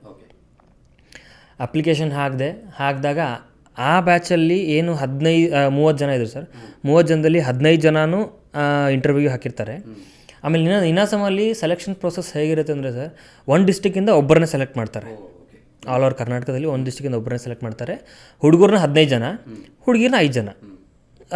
ಏನೋ ತುಂಬ ಸ್ಟ್ರಾಂಗ್ ಆಗಿದ್ರಂತಂದರೆ ಒಂದು ಡಿಸ್ಟಿಕ್ಕಿಂದ 2 ತೊಗೊಳ್ಳೋ ಚಾನ್ಸಸ್ ಇರುತ್ತೆ. ನನ್ನ ಡಿಸ್ಟಿಕ್ಕಿಂದನೇ ಆ ಟೈಮಲ್ಲಿ ನಾನು ಇಂಟರ್ವ್ಯೂ ಕಂಡಕ್ಟ್ ಮಾಡಿದಾಗ ಬಿಜಾಪುರದಿಂದ 30 ಜನ ಇದ್ದರು ಸರ್. ಆಲ್ ಓವರ್ ಕರ್ನಾಟಕದಿಂದ 580 ಜನ ಏನಿದ್ರು ಸರ್. ಅದರಲ್ಲಿ ಫಸ್ಟ್ ಟೈಮ್ ಅತಿ ಚಿಕ್ಕವನು, ಆಮೇಲೆ ಫಸ್ಟ್ ಅಟೆಂಪ್ಟಲ್ಲೇ ಸೆಲೆಕ್ಟ್ ಆದೆ ಸರ್ ನಾನು ನೀನಾಸಮಲ್ಲಿ. 3 ದಿನ ಇಂಟರ್ವ್ಯೂ ಮಾಡ್ತಾರೆ ಸರ್. ಅಲ್ಲಿ ಯಾವುದೇ ಥರದ್ದು ಇನ್ಫ್ಲುಯೆನ್ಸು ಆ ಥರದ್ದೆಲ್ಲ ನಡೆಯಲ್ಲ ಸರ್. ಅಲ್ಲಿ ತುಂಬ ಸ್ಟ್ರಿಕ್ಟಾಗಿ ತುಂಬ ಸ್ಟ್ರಾಂಗಾಗಿ ಮಾಡ್ತಾರೆ. 3 ದಿನ ಇಂಟರ್ವ್ಯೂ ಮಾಡ್ತಾರೆ. 6 ಜನ ಕೂತ್ಕೊಂಡು ಒಬ್ಬರನ್ನ ಇಂಟರ್ವ್ಯೂ ಮಾಡ್ತಾರೆ ಸರ್. ಅಲ್ಲಿ ಸೆಲೆಕ್ಟ್ ಆದೆ ಸರ್, ತುಂಬ ಖುಷಿ ಆಯಿತು. ಅಲ್ಲಿ ಸೆಲೆಕ್ಟ್ ಆದಮೇಲೆ ಇದಕ್ಕೆ ಫೀಸ್ ಕಟ್ಟೋಕ್ಕೂ ತುಂಬ ಕಷ್ಟ ಆಯಿತು ಮನೇಲಿ. ನಮ್ಮಮ್ಮ ಅವ್ರದ್ದು ತಾಳಿನೆಲ್ಲ ಇಟ್ಟು ನನಗೆ ಫೀಸ್ ಕಟ್ಟಿ ನನ್ನನ್ನು ಕಳಿಸಿದ್ರು ಸರ್. ನಮ್ಮಮ್ಮ ತುಂಬ ಸಪೋರ್ಟ್ ಮಾಡಿದ್ದಾರೆ ಸರ್ ಆ ಟೈಮಲ್ಲೆಲ್ಲ. ನಮ್ಮ ಫ್ಯಾಮಿಲಿ ತುಂಬ ಸಪೋರ್ಟ್ ಆಗಿದ್ದಾರೆ. ಪರ್ಸ್ನಲಿ ನಮ್ಮಮ್ಮ ಅಂತೂ ತುಂಬ ಸಪೋರ್ಟ್ ಮಾಡಿದ್ದಾರೆ. ಅವ್ರು ತಾಳಿ ಎಲ್ಲ ಇಟ್ಟು ನನ್ನನ್ನು ಅಲ್ಲಿ ಅಡ್ಮಿಷನ್ಗೆ ಇದು ಮಾಡಿ ಕಳಿಸಿದ್ರು ಸರ್. 1 ವರ್ಷ ನೀನಾಸಮ್ ಮುಗಿಸಿದೆ ಸರ್. 1 ವರ್ಷ ನೀನಾಸಮ್ ಅನ್ನೋದು ನನ್ನ ಲೈಫಲ್ಲಿ ತುಂಬ ಸ್ಟ್ರಾಂಗ್ ಇದೆ ಸರ್. ಅದು ಅಂದರೆ ಟರ್ನಿಂಗ್ ಪಾಯಿಂಟ್ ಅದು. ನಾನು ತುಂಬ ಲೈಟಾಗಿ ಯೋಚನೆ ಮಾಡ್ತಿದ್ದವನು, ಅಂದರೆ ಯೋಚನೆ ಹೆಂಗೆ ಮಾಡಬೇಕು ಅಂತ ಗೊತ್ತಿಲ್ಲದೆ ಇದ್ದವನು, ಅಲ್ಲಿ ಹೋದ್ಮೇಲೆ ಅಲ್ಲಿ ಜೀವನ ಹೇಗೆ, ಲೈಫ್ ಹೇಗಿರುತ್ತೆ, ಲೈಫನ್ನು ಹೆಂಗೆ ಫೇಸ್ ಮಾಡಬೇಕು, ಜೀವನದಲ್ಲಿ ಹೆಂಗೆ ಇರಬೇಕು, ನನ್ನ ಮೈಂಡ್ಸೆಟ್ ಹೆಂಗೆ ಇಟ್ಕೋಬೇಕು, ನಾನು ಹೆಂಗೆ ಬದುಕಬೇಕು ಅನ್ನೋದನ್ನು ತುಂಬ ನೀಟಾಗಿ ಕಲಿಸ್ಕೊಡ್ತೀವಿ ಸರ್. ಅಂದರೆ ಆ್ಯಕ್ಟಿಂಗ್ ಜೊತೆಗೆ ಅಲ್ಲೊಂದಿಷ್ಟು ಎಕ್ಸ್ಪೀರಿಯೆನ್ಸ್ಗಳಾಗ್ತವೆ ಸರ್. ಅಲ್ಲಿ ಒಂದಿಷ್ಟು ಪುಸ್ತಕಗಳು ಓದೋವಂಥ ಅಭ್ಯಾಸ ಮಾಡಿಸ್ತಾರೆ ನಮ್ಮನ್ನು. ನಮ್ಮ ಗುರುಗಳು ನಡ್ಕೊಳ್ಳುವಂಥ ರೀತಿಗಳು ಅವ್ರು ಯಾವುದನ್ನು ಡೈರೆಕ್ಟಾಗಿ ಹೇಳ್ಕೊಡಲ್ಲ ಸರ್. ಇದು ಹಿಂಗಲ್ಲ ಹಿಂಗೆ ಅಂತ ಹೇಳ್ಕೊಡಲ್ಲ. ಅವ್ರು ನಡ್ಕೊಳ್ಳೋ ರೀತಿಲೇ ನಾವೇ ನೋಡಿ ಅದನ್ನ ಕಲಿತಾ ಹೋಗ್ಬಿಡ್ತೀವಿ. ನೀನಾಸಮ್ ಒಂದು ನನ್ನ ಲೈಫಲ್ಲಿ ತುಂಬ ಟರ್ನಿಂಗ್ ಪಾಯಿಂಟ್ ಸರ್ ಅದು. ಅದಾದಮೇಲೆ ಮತ್ತೆ ಊರಿಗೆ ಹೋದೆ. ನಾನು ಥಿಯೇಟ್ರೇ ಮಾಡಬೇಕು ಅಂತ ನಿಂತ್ಕೊಂಡೆ ಸರ್. ನಮ್ಮ ರಾಮು ಸರ್ ನನಗೆ ಯಾರು ಕಳಿಸ್ಕೊಟ್ಟಿದ್ರು, MC ರಾಮು ಸರ್ ಅಂತ, ಅವ್ರ ಜೊತೆ ಸೇರಿಕೊಂಡು ನಾನು ಬಿಜಾಪುರಲ್ಲೇ ಥಿಯೇಟ್ರ್ ಕಟ್ಟೋಕ್ಕೆ ಶುರು ಮಾಡಿದೆ ಸರ್. ಅಂದರೆ ಒಂದಿಷ್ಟು ಹುಡುಗರನ್ನ ಇದು ಮಾಡಿಕೊಂಡು ಥಿಯೇಟ್ರ್ ಮಾಡೋಣ, ಬನ್ನಿ ನಾಟಕ ಮಾಡಿಸ್ತೀನಿ, ಕಲಿಸ್ತೀನಿ, ಹಾಗೆ ಹೀಗೆ ಅಂತ ಮಾಡ್ಸೋಕ್ಕೆ ಶುರು ಮಾಡಿದೆ. ಆದರೆ ನಮ್ಮ ಭಾಗದಲ್ಲಿ ಥಿಯೇಟ್ರ್ ಒಂಚೂರು ಕಡಿಮೆ ಸರ್. ಅಂದರೆ ನಮ್ಮ ಭಾಗದಲ್ಲಿ ಇಲ್ಲಿಗಿಂತ ಥಿಯೇಟ್ರು ಅಲ್ಲೆಲ್ಲ ಅಂದರೆ ಕಂಪ್ನಿ ನಾಟಕಗಳ ಇನ್ಫ್ಲುಯೆನ್ಸ್ ಜಾಸ್ತಿ ಇರೋದ್ರಿಂದ ಕಂಪ್ನಿ ನಾಟಕ ಅಂದ ತಕ್ಷಣ ಯಾರೂ ಅಷ್ಟು ಮುಂದೆ ಬರಲ್ಲ. ಹಾಗಾಗಿ ಅಲ್ಲಿ ಯಾರೂ ಅಷ್ಟು ಎಂಟರ್ಟೈನ್ ಮಾಡಲಿಲ್ಲ. ನಾಟಕ ಮಾಡಿಸ್ತೀವಿ, ಕಲಿಸ್ತೀವಿ, ಬನ್ನಿ ಹಾಗೆ ಹೀಗೆ ಅಂತ ಅಂದರೆ ಅದೇ ಪ್ರೊಸೆಸ್ಸಲ್ಲಿ ಇದ್ವಿ ಸರ್. ಸುಮಾರು ತಿಂಗಳು ಮಾಡ್ತಿದ್ದೆ ಅಲ್ಲೇನೇ. ಅದ್ರ ಡ್ಯೂರಿಂಗು ನನಗೆ ನನ್ನ ಗುರುಗಳು ಅವರು ಎಕ್ಸ್ಪೈರ್ ಆಗಿಬಿಟ್ರು. ಹಾಗಾಗಿ ನನಗೆ ಅವರೊಬ್ಬರೇ ಇದ್ದಿದ್ದು ನನಗೆ ಬಲ ಅಲ್ಲಿ ಮಾಡಬೇಕಂತಿದ್ದು. ಅವರು ಎಕ್ಸ್ಪೈರ್ ಆದಮೇಲೆ ನನಗೆ ಏನು ಮಾಡಬೇಕು ಏನು ಬಿಡಬೇಕು ಅಂತ ಗೊತ್ತಾಗದಿರೋ ಟೈಮಲ್ಲಿ ಮನೆಯಲ್ಲೇ ಉಳ್ಕೊಂಡೆ ಸರ್. ಮತ್ತೆ ಎಲ್ಲಿದ್ನೋ ಅಲ್ಲಿಗೆ ಬಂದೆ. ಒಂದು ಇನ್ ಬಿಟ್ವೀನ್ ನೀವು ರಂಗಾಯಣದಿಂದ ಹೊರಗೆ ಬಂದ ಮೇಲೆ ಆ ಒಂದು ನೀನಾಸಮಿಂದ ಹೊರಗೆ ಬಂದ ಮೇಲೆ ಆ ಒಂದು ವರ್ಷದ್ದು ಏನೋ ಒಂದು ಇದು ಇರುತ್ತಲ್ಲ, ಕೋರ್ಸ್ ಇರುತ್ತಲ್ಲ, ಅಲ್ಲಿಂದ ನಿಮ್ಗೆ ಏನಾದರೂ ಒಂದು ರೆಕಮೆಂಡೇಶನ್ ಸಿಗುತ್ತಾ? ಇಲ್ಲ ಸರ್, ಖಂಡಿತ ಇಲ್ಲ. ನೀನಾಸಮಲ್ಲಿ ಸಿನಿಮಾಗೆ ಸಂಬಂಧಪಟ್ಟದ್ದು, ಸೀರಿಯಲ್ಸ್ ಸಂಬಂಧಪಟ್ಟದ್ದು ಯಾವುದೂ ಇದು ಮಾಡಲ್ಲ. ಅಲ್ಲಿ ನಾವು ಥಿಯೇಟ್ರ್ ಮಾಡ್ತೀವಿ, ರಂಗಭೂಮಿನ ಕಟ್ತೀವಿ ಅಂತ ಇದ್ದರೆ ಮಾತ್ರ, ಆ ಥರದ ಮನಸ್ಥಿತಿಯವರಿಗೆ ಮಾತ್ರ ಅಲ್ಲಿ ಅವಕಾಶ. ನಾನು ಬಂದು ಇಂಟರ್ವ್ಯೂಲ್ಲಿ ನಾನು ಸಿನಿಮಾ ಸೇರ್ಕೋಬೇಕು ಅಥವಾ ನಾಟಕ ಇದು ಮುಂದೆ ಸೀರಿಯಲ್ಗೆ ಹೋಗ್ತೀನಿ ಅಂತಂದರೆ ಅವ್ರು ಡೆಫಿನೆಟ್ಲಿ ಅವರು ಇದು ಮಾಡಲ್ಲ ಸರ್, ಸೆಲೆಕ್ಟೇ ಮಾಡಲ್ಲ. ನಾನು ಕೆಪಬಲ್ ಇದ್ದು ಸೆಲೆಕ್ಟ್ ಮಾಡಲ್ಲ. ಬಿಜಾಪುರಲ್ಲಿ ನಾನು ಥಿಯೇಟರ್ ಮಾಡ್ಬೇಕಂದ್ರೆ ಅದೆಲ್ಲ ಡ್ರಾಪ್ ಆಯಿತು ಸರ್. ಡ್ರಾಪ್ ಆದಮೇಲೆ ಊರಲ್ಲೇ ಇದ್ದೆ. ಒಂದು ಫೈನ್ ಡೇ ನನಗೆ ನನ್ನ ಫ್ರೆಂಡು ಇಲ್ಲಿ ಆಲ್ರೆಡಿ ನೀನಾಸಮಲ್ಲಿ 1 ತಿಂಗಳು ಕೋರ್ಸಲ್ಲಿ ಇದ್ದವನು ನನ್ನ ಫ್ರೆಂಡು ಆಲ್ರೆಡಿ ಶನಿ ಅನ್ನೋ ಒಂದು ಸೀರಿಯಲಲ್ಲಿ ಆ್ಯಕ್ಟ್ ಮಾಡ್ತಿದ್ದ, ಶಿವಮೊಗ್ಗ ಹರೀಶ್ ಅಂತ. ಅವ್ನು ಫೋನ್ ಮಾಡಿಬಿಟ್ಟು, ಮಗ ಈ ಥರ ಒಂದು ಉತ್ತರ ಕರ್ನಾಟಕದ ಒಂದು ಸೀರಿಯಲ್ ಇದೆ, ಅದಕ್ಕೆ ಹೊಸದಾಗಿ ಬರ್ತಿದೆ ಕಲರ್ಸ್ ಕನ್ನಡ ಅಲ್ಲಿ, ಅದಕ್ಕೆ ನೀನು ಟ್ರೈ ಮಾಡು, ನಿಂಗೆ ನಂಬರ್ ಕಳಿಸ್ತೀನಿ ಅಂತ. ನನಗೆ ಆಯಿತು ಸರಿ ಅಂತಂದೆ. ಆ ಟೈಮಲ್ಲಿ ಫೋನ್ ಬಂತು ಸರ್ ನನಗೆ ಅಸೋಸಿಯೇಟ್ ಕಡೆಯಿಂದ, ಈ ಥರದ್ದು ನಾನು ಊರಲ್ಲಿದ್ದೀನಿ ಸರ್. ಅದಕ್ಕೂ ಮುಂಚೆ ಸುಮಾರು ಟ್ರೈ ಮಾಡಿದ್ದೆ ಸರ್ ನಾನು. ಅಲ್ಲಿಂದ ಬಂದು ಇಲ್ಲಿ ಲುಕ್ ಟೆಸ್ಟ್ ಕೊಟ್ಟು ಹೋಗಿ ವಾಪಸ್ ಅಲ್ಲಿ ರಾತ್ರಿ ಕೂತ್ಕೋ, ಇಲ್ಲಿ ಬೆಳಗ್ಗೆ ಬಾ, ಲುಕ್ ಟೆಸ್ಟ್ ಕೊಡು, ವಾಪಸ್ ಇಲ್ಲಿ ಸಂಜೆ ಕೂತ್ಕೋ, ವಾಪಸ್ ಊರಿಗೆ ಹೋಗು. ಸುಮಾರು ಟ್ರೈ ಮಾಡಿದ್ದೆ ಸರ್ ನಾನು. ಒಂದು 2-3 ತಿಂಗಳು ಹೋಗಿ ಬಾ ಅದನ್ನೇ ಮಾಡಿದ್ದೆ. ಮನೇಲೂ ಬೇಸತ್ತು ಹೋಗ್ಬಿಟ್ಟಿದ್ದೆ ನಾನು. ಅರ್ನಿಂಗ್ಸ್ ಇಲ್ಲ, ದುಡ್ಡು ಮನೇಲೇ ಕೇಳಬೇಕು, ಏನು ಮಾಡೋದು ಅಂತ ತಲೆ ಸಿಕ್ಕಾಬಿಡಿದಾಗ್ಬಿಟ್ಟಿದ್ದು ಸರ್. ಆ ಟೈಮಲ್ಲಿ ಅವ್ನು ಫೋನ್ ಮಾಡಿ ಹೇಳ್ದೆ ಹಿಂಗಿದೆ ಅಂತ. ಸರಿ ಮಗ ನಾನು ಮಾಡಿ ಕಳಿಸ್ತೀನಿ, ಅಂದರೆ ವೀಡಿಯೋ ಮಾಡಿ ಕಳ್ಸೋಕೆ ಹೇಳಿದ್ರು. ಸರಿ ಮಗ ಮಾಡಿ ಕಳಿಸ್ತೀನಿ ಅಂತ ನಾನು ಒಂದು ವೀಡಿಯೋ ಮಾಡಿ ಕಳಿಸ್ದೆ, ಉತ್ತರ ಕರ್ನಾಟಕದ ಭಾಷೆ ಆಗಿರೋದ್ರಿಂದ.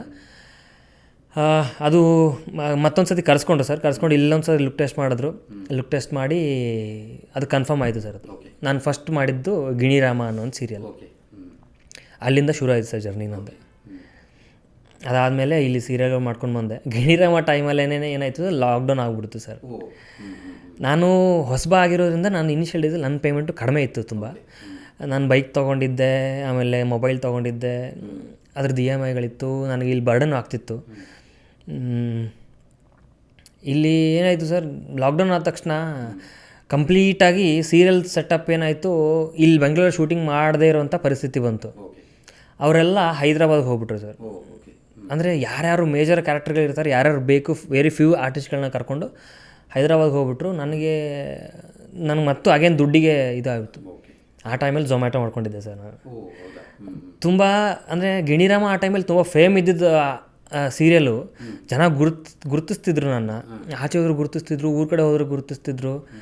ಆ ಟೈಮಲ್ಲಿ ಝೊಮ್ಯಾಟೊ ಮಾಡ್ಬೇಕಂತ ಪರಿಸ್ಥಿತಿ ಬಂತು ಸರ್. ಮಾಸ್ಕ್ ಹಾಕ್ಕೊಂಡು, ಮುಖಕ್ಕೆ ಕೈದು ಕಟ್ಕೊಂಡು ಬೆಂಗಳೂರಲ್ಲಿ ಝೊಮ್ಯಾಟೊ ಮಾಡ್ತಿದ್ದೆ ಸರ್. ಇದು ಇನ್ನು ನಮ್ಮ ಮನೇಲೂ ಗೊತ್ತಿಲ್ಲ.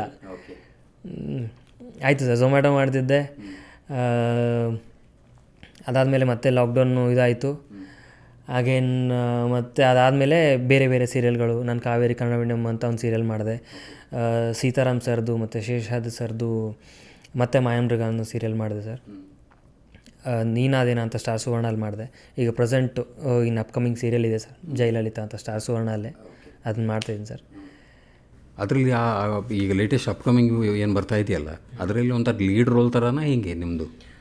ಇದರಲ್ಲಿ ಲೀಡ್ ಅಂತ ಏನಿಲ್ಲ ಸರ್ ಇದರಲ್ಲೂ. ಅದು ಏನೋ ಗೊತ್ತಿಲ್ಲ ಸರ್, ಎಲ್ಲರೂ ನೋಡಿದ ತಕ್ಷಣ ನೀನು ಹೀರೋ ಮಾಡಬೇಕಿತ್ತು, ನೀನು ಲೀಡ್ ಮಾಡಬೇಕಿತ್ತು ಅಂತಾರೆ. ಅದು ಯಾಕೋ ವರ್ಕ್ ಆಗ್ತಿಲ್ಲ ಸರ್, ಗೊತ್ತಿಲ್ಲ ನನಗೆ ಯಾಕೆ ಅಂತ. ನೋಡಿದ ತಕ್ಷಣ ಅಂತಾರೆ, ಚಾನಲವರು ಅಂತಾರೆ, ನಮ್ಮ ಡೈರೆಕ್ಷನ್ ಡಿಪಾರ್ಟ್ಮೆಂಟ್ ಅಂತಾರೆ, ಇಲ್ಲ ನೆಕ್ಸ್ಟ್ ನೀನು ಹೀರೋನೇ ಮಾಡ್ತೀಯ ನೋಡು, ನೆಕ್ಸ್ಟ್ ನಿನಗೆ ಸಿಕ್ಕರೆ ಹೀರೋನೇ ಸಿಗುತ್ತೆ, ಅಥವಾ ನೆಕ್ಸ್ಟ್ ಲೀಡೇ ಹೊಡಿತೀಯಾ ಅಂತ ಹೇಳ್ತಾರೆ. ಎಲ್ಲದಕ್ಕೂ ಟೈಮ್ ಅಂತ ಆಗಬೇಕಲ್ಲ ಸರ್, ಟೈಮ್ ಕೂಡ ಬರಬೇಕಲ್ಲ. ಹಾಗಾಗಿ ನಾನಂತೂ ಯಾವುದೇ ಕಾರಣಕ್ಕೂ ಸಿಗ್ತಿಲ್ಲ ಅದು ಇದು ಅಂತ ನಾನು ತಲೆ ಕೆಡ್ಸ್ಕೊಂಡು ಕೂತಿಲ್ಲ. ನಾನು ಬಂದೇ ಬರುತ್ತೆ, ಮಾಡೇ ಮಾಡ್ತೀನಿ. ಈಗ ಈ ಪ್ರೆಸೆಂಟ್ ಮಾಡ್ತಿರೋ ಸೀರಿಯಲಲ್ಲಿ ಹೀರೋಯಿನ್ ಟ್ರ್ಯಾಕಲ್ಲಿ ಮಾಡ್ತಿದ್ದೀನಿ ಸರ್, ಒಂದು ಕ್ಯಾರೆಕ್ಟರ್ ಮಾಡ್ತೀನಿ. ಓಕೆ, ಅಂದರೆ ಇದು ಎಷ್ಟು ದಿನದ್ದು ಡ್ಯೂರೇಷನ್ ಇರ್ಬೋದು ಈಗ? ಅಂದರೆ ನಿಮಗೊಂದು ಅಪ್ಕಮಿಂಗ್ ಏನು ಸೀರಿಯಲ್ ಬರ್ತಾ ಇದೆಯಾ, ಅದು ಎಷ್ಟು ಡ್ಯೂರೇಷನ್ ಅಂತ ಫಿಕ್ಸ್ ಮಾಡ್ತಾರೆ? ಇಲ್ಲ ಸರ್, ಅಂದರೆ ಅದು ಇಷ್ಟು ದಿನ ಅಂತ ಡ್ಯೂರೇಷನ್ ಇನ್ನು ಇರಲ್ಲ ಸರ್. ಅದು ತಿಂಗಳಲ್ಲಿ ಇಷ್ಟು ದಿನ ನಿಮ್ಮ ಡೇಟ್ಸ್ ಬರುತ್ತೆ ಅಂತ ಕಮಿಟ್ ಮಾಡ್ತಾರೆ ಸರ್. ಅಷ್ಟು ದಿನ ಬರ್ತಿರುತ್ತೆ, ಅದಕ್ಕಿಂತ ಹೆಚ್ಚು ಕಡಿಮೆ ಆಗ್ತಿರುತ್ತೆ. ಅದು ಡಿಪೆಂಡ್ಸ್ ಸೀರಿಯಲ್ನ ಹೆಸರು, ಸೀರಿಯಲ್ನ TRP ಮೇಲೆ ಅದು ವರ್ಕ್ ಆಗ್ತಾ ಹೋಗುತ್ತೆ ಸರ್. ಅದು ಮ್ಯಾಕ್ಸ್ ಟು ಮ್ಯಾಕ್ಸ್ ಒಂದು 300, 350, 400 ಎಪಿಸೋಡ್ವರೆಗಂತೂ ರನ್ನಿಂಗ್ ಆಗುತ್ತೆ. ಅಲ್ಲಿಂದ ಗೊತ್ತಿಲ್ಲ ಸರ್, ಅಲ್ಲಿಂದ ಏನಾದರೂ ಹೆಚ್ಚು ಕಡಿಮೆ ಆದರೆ ಡ್ರಾಪ್ ಮಾಡ್ತಿರ್ತಾರೆ. ಹಾಗೆ ನಿಮಗೆ ಈಗ ನಿಮ್ಮ ಇಷ್ಟುವರೆಗಿನ ಎಕ್ಸ್ಪೀರಿಯೆನ್ಸ್, ನೀವು ಪಟ್ಟಂಥ ಒಂದು ಪರಿಶ್ರಮ ಈಗಿಂದ ಅಂದರೆ ಈ ಟೈಮಿನಿಂದ ನಿಮಗೇನೋ ಸ್ವಲ್ಪ ಬೆಟರ್ ಫ್ಯೂಚರ್ ಇದೆ ಅಂತ ಅನಿಸುತ್ತೆ ಹಿಂಗೆ? ಅಂದರೆ ಸರ್, ಅಂದರೆ ಇನ್ನು ಮುಂದೆನೇ ನಿಮ್ಮದು ಈ ಸ್ಮಾಲ್ ಸ್ಕ್ರೀನ್ ಇರ್ಬೋದು ಅಥವಾ ಬೇರೆ ಈ ಒಂದು ನಿಮ್ಮ ಈ ಒಂದು ಆರ್ಟಿಸ್ಟ್ ಜೀವನದಲ್ಲಿ ಸ್ವಲ್ಪ ಬೆಟರ್ ಲೈಫ್ ಸಿಗ್ಬೋದಾ? ನನಗಂತೂ ಖಂಡಿತ ಇದೆ ಸರ್. ಇಷ್ಟು ದಿನ ಮಾಡಿದ ವಾರ್ಮಪ್ ಅಂತ ಅನ್ನಿಸ್ತು ನನಗೆ. ಇನ್ಮೇಲೆ ರನ್ನಿಂಗ್ ಶುರು ಆಗುತ್ತೆ. ಈಗ ಖಂಡಿತ ನನಗೆ ಇತ್ತೀಚಿನ ದಿನಗಳಲ್ಲಿ ನನಗೊಂದು ಸ್ಟ್ರಾಂಗ್ ಕಾನ್ಫಿಡೆನ್ಸ್ ಬಂದಿದೆ. ನನಗೆ ಡೆಫಿನೆಟ್ಲಿ ಇನ್ಮೇಲಿಂದ ಲೈಫ್ ಇದೆ ಇದರಲ್ಲಿ ಅಂತ. ಇದುವರೆಗೂ ನಾನು ಇಲ್ಲಿ ಲೈಫ್ ಇದೆಯಾ ಇಲ್ವಾ ಅಂತ ನಾನು ಅದನ್ನ ಯೋಚನೆ ಮಾಡಿರಲಿಲ್ಲ. ಮಾಡಬೇಕು ಅನ್ನೋದು ಒಂದೇ ಒಂದಿತ್ತು, ಅದ್ರ ಜೊತೆಗೆ ಬರ್ತಿದ್ದೆ. ಆದರೆ ಇನ್ಮೇಲೆ ಅನಿಸಿದೆ ಸರ್ ನನಗೆ, ಇನ್ಮೇಲೆ ನನಗೆ ಲೈಫ್ ಇದೆ, ಡೆಫಿನೆಟ್ಲಿ ನಾನು ಇದ್ರಲ್ಲಿ ವರ್ಕ್ ಆಗೇ ಆಗ್ತೀನಿ, ಮಾಡ್ತೀನಿ ಅನ್ನೋದು ನನಗೆ ಸ್ಟ್ರಾಂಗ್ ಕಾನ್ಫಿಡೆನ್ಸ್ ಇದೆ ಸರ್ ನನಗೆ. ಓಕೆ, ಎಲ್ಲೇ ಅಂದರೆ ಈಗ ಒಂದು ನಿಮಗೊಂದು ತಕ್ಕಮಟ್ಟಿನ ಒಂದು ಫೇಮ್ ಬಂದ ನಂತರ, ಅಂದರೆ ಒಂದು ಹೆಸರು ಮಾಡಿದ ನಂತರ ನೀವು ಸೀರಿಯಲಲ್ಲಿ ಎಲ್ಲಾದರೂ ನೀವು ಈ ಸಿನಿಮಾಗೆ ಟ್ರೈ ಮಾಡಿದ್ದೀರಾ, ಅಪ್ರೋಚ್ ಮಾಡಿದ್ದೀರಾ? ಇಲ್ಲ ಸರ್, ನಾನಿನ್ನು ಸಿನಿಮಾಗೆ ಟ್ರೈ ಮಾಡಿಲ್ಲ, ನಾನು ಅಪ್ರೋಚ್ ಮಾಡಿಲ್ಲ. ಅಂದರೆ ಅದೇ ಹೇಳಿದ್ನಲ್ಲ ಸರ್, ಯಾವುದಕ್ಕೆ ಆಗಲಿ ಅದರದ್ದೇ ಆದಂಥ ಸಿದ್ಧತೆ ಇರುತ್ತೆ. ಹಾಗಾಗಿ ನಾನು ಈಗ ಸ್ಮಾಲ್ ಸ್ಕ್ರೀನಿಗೆ ಒಂದಿಷ್ಟು ರೆಡಿಯಾಗಿ ಬಂದಿದ್ದೆ. ಹಾಗಾಗಿ ಸ್ಮಾಲ್ ಸ್ಕ್ರೀನಲ್ಲಿ ನಾನು ಒಂದಿಷ್ಟು ವರ್ಕ್ ಆಗ್ತಿದ್ದೀನಿ ಕೂಡ, ಒಂದಿಷ್ಟು ನಡೀತಿದೆ ಕೂಡ. ಒಂದು 5-6 ಸೀರಿಯಲ್ ಮಾಡಿದೆ. ಇನ್ಮೇಲೆ ಒಂಚೂರು ಫೈನಾನ್ಷಿಯಲಿ ಒಂಚೂರು ಬ್ಯಾಕಪ್ ಇಟ್ಕೊಂಡು ನಾನು ಸಿನಿಮಾಗೆ ಟ್ರೈ ಮಾಡಬೇಕು ಅನ್ನೋ ಒಂದು ಇಂಟೆನ್ಷನ್ ಇದೆ. ಹಾಗಾಗಿ ಇನ್ನೂವರೆಗೂ ನಾನು ಸಿನಿಮಾಗೆ ಸೀರಿಯಸ್ ಆಗಿ ನಾನು ಎಲ್ಲೂ ಟ್ರೈ ಮಾಡಿಲ್ಲ ಸರ್. ನಾನು ಯಾವುದಾದ್ರೂ ಬಂದರೆ, ಯಾವುದಾದ್ರು ಕೇಳಿದ್ರೆ ನಾನು ಹೋಗಿ ಮಾಡಿ ಕೊಟ್ಟು ಬಂದಿದ್ದೆ. ಆದರೆ ನಾನಾಗಲೇ ಇನ್ನು ಸಿನಿಮಾ ಮಾಡಬೇಕು ಅಂತ ನಾನು ಇದು ಮಾಡಿಲ್ಲ ಸರ್. ಅಂದರೆ ನೀವು ಡೈರೆಕ್ಷನ್ ಕೂಡ ಮಾಡಿದ್ದೀರಾ? ಅಂದರೆ ಈ ಇದರಲ್ಲಿ ಅಂದರೆ ಈ ಬೀದಿ ನಾಟಕ ಎಲ್ಲ ಹೇಳ್ತಾ ಇದ್ರಲ್ಲ ಇನಿಷಿಯಲ್ ಸ್ಟೇಜಲ್ಲಿ, ಅದರಲ್ಲಿ ನೀವು ಡೈರೆಕ್ಷನ್ ಮಾಡಿದ್ದೆ ಅಥವಾ ನೀವು ಪರ್ಫಾರ್ಮೆನ್ಸ್ ಮಾಡಿದ್ದೆ? ಇಲ್ಲ ಸರ್, ನಾನು ಮಕ್ಕಳ ರಂಗಭೂಮಿಯಲ್ಲಿ ನಾನು ಮಕ್ಕಳಿಗೆ ನಾಟಕ ಡೈರೆಕ್ಷನ್ ಮಾಡಿದ್ದೆ. ಅಂದರೆ ನೀನಾಸಂ ಆದಮೇಲೆ ಧಾರವಾಡ ರಂಗಾಯಣ ಸುತ್ತಮುತ್ತ ಒಂದಿಷ್ಟು ಸಮ್ಮರ್ ಕ್ಯಾಂಪ್ಸ್ ಅಂತ ಆಗುತ್ತೆ, ಅಲ್ಲಿ ನಾನು ಮಕ್ಕಳಿಗೆ ನಾಟಕ ಡೈರೆಕ್ಷನ್ ಮಾಡಿದ್ದೆ. ಅದಾದಮೇಲೆ ಆರ್ಟಿಸ್ಟಾಗೇ ಜಾಸ್ತಿ ಮಾಡಿದ್ದು ಸರ್. ನನಗೆ ಆರ್ಟಿಸ್ಟಾಗಿ ಜಾಸ್ತಿ ಮಾಡೋದು ಅಂತಂದರೆ ಗಾಂಧೀಜಿ ಅವ್ರ ಲೈಫ್ ಬಯೋಗ್ರಫಿದು ಒಂದು ನಾಟಕ ಇದೆ ಸರ್, ಬಾಪು ಗಾಂಧಿ ಆದ ಕತೆ ಅಂತ. ಅದನ್ನು ಆಲ್ ಓವರ್ ಕರ್ನಾಟಕ ಒಂದು 250 ಶೋ ಮಾಡಿದ್ದೀನಿ ಸರ್. ನಾನು ನಾಟಕನ ಆ್ಯಕ್ಟರ್ ಆಗಿ ಮಾಡಿದ್ದೀನಿ. ಅಂದರೆ ನಿಮ್ಮ ಏಮ್ ಏನು? ಅಂದರೆ ನೀವೊಂದು ಡೈರೆಕ್ಟರ್ ಆಗಿ ಮೇಲೆ ಬರಬೇಕು ಅಂತ ಒಂದು ಕನಸು ಕಾಣ್ತಾ ಇದ್ದೀರಾ ಅಥವಾ ಒಬ್ಬರು ಆರ್ಟಿಸ್ಟ್ ಆಗಿ ನೀವು ಮೇಲೆ ಬರಬೇಕು ಅಂತ ಕಾಣಿಸ್ತಾ? ಇಲ್ಲ ಸರ್, ನಾವೊಬ್ಬ ನಟನಾಗಿಯೇ ಮುಂದುವರಿಬೇಕು ಅನ್ನೋದಿದೆ. ಆದರೆ ಡೈರೆಕ್ಷನಲ್ಲಿ ನನಗೆ ಆರ್ಟಿಸ್ಟಾಗಿ ಎಷ್ಟು ಗ್ರಿಪ್ ಇದೆಯೋ ಡೈರೆಕ್ಷನಲ್ಲೂ ಅಷ್ಟೇ ಗ್ರಿಪ್ ಇದೆ. ಆದರೆ ಅದೇ ಹೇಳಿದ್ನಲ್ಲ ಸರ್, ಫಸ್ಟೇ ಒಂದು ಆರ್ಟಿಕಲ್ ಓದಿದೆ ಅಂತ, 10 ಕಡೆ ಇದು ಮಾಡೋದಕ್ಕಿಂತ ಒಂದೇ ಕಡೆ. ಹಾಗಾಗಿ ನಟನಾಗಿ ಒಂದು ಸತಿ ನಾನು ಪ್ರೂವ್ ಮಾಡಿಕೊಂಡು ನಟನಾಗಿ ನಾನು ಫಸ್ಟ್ ನಿಂತ ಮೇಲೆ ನಾನು ಮುಂದಿನ ನನ್ನ ಸಿನಿಮಾಗಳು ಅಥವಾ ನಾನೇನಾದ್ರು ಸಿನಿಮಾ ಮಾಡ್ತೀನಿ ಅಂತಂದರೆ ಅದಕ್ಕೆ ನಾನೇ ಡೈರೆಕ್ಷನ್ ಮಾಡ್ಕೊಳ್ಳೋಣ ಅನ್ನೋ ಒಂದು ಥಾಟಲ್ಲಿ ಇದ್ದೀನಿ ಸರ್ ನಾನು. ಒಂದು 10 ವರ್ಷದ ಹಿಂದೆ ಒಂದು ಕನ್ನಡ ಫಿಲ್ಮ್ ಅಂದರೆ ಈ ಸ್ಮಾಲ್ ಸ್ಕ್ರೀನ್ ನಾವು ನೋಡಿದಾಗ ಆವಾಗಿದ್ದಂಥ ಅಪರ್ಚುನಿಟಿ ಮತ್ತು ಇವಾಗಿರುವಂಥ ಅಪರ್ಚುನಿಟಿ, ನಾನು ಹೇಳ್ತಿರೋದು number of channels, TV channels ಜಾಸ್ತಿಗಳಾಗ್ತಾಯಿದೆ. ನಿಮ್ಮಂಥ ಯುವ ಆರ್ಟಿಸ್ಟ್ಗಳಿಗೆ ಯಾವ ರೀತಿ ಈ small industry TV industry support ಮಾಡ್ತಾ ಇದೆ? ತುಂಬಾ ಸಪೋರ್ಟ್ ಆಗ್ತಿದೆ ಸರ್. ಅಂದರೆ ಮುಂಚೆಗಿಂತ ಈಗ ಈಸಿ ಆ್ಯಕ್ಸಸ್ ಇದೆ, ತುಂಬ ಚೆನ್ನಾಗಿ ಸಪೋರ್ಟ್ ಮಾಡ್ತಿದ್ದಾರೆ. ತುಂಬ ಹೊಸ ಆರ್ಟಿಸ್ಟ್ಗಳು ಬರ್ತಾಯಿದ್ದಾರೆ. ಚಾನಲ್ಗಳ ಕಡೆಯಿಂದನೂ ಭಾಳ ಬೇಗ ಪುಷ್ ಮಾಡ್ತಾರೆ, ಭಾಳ ಬೇಗ ಆರ್ಟಿಸ್ಟ್ಗಳನ್ನು ಬೆಳೆಸ್ತಿದ್ದಾರೆ, ಅದನ್ನೆಲ್ಲ ವರ್ಕ್ ಮಾಡ್ತಿದ್ದಾರೆ.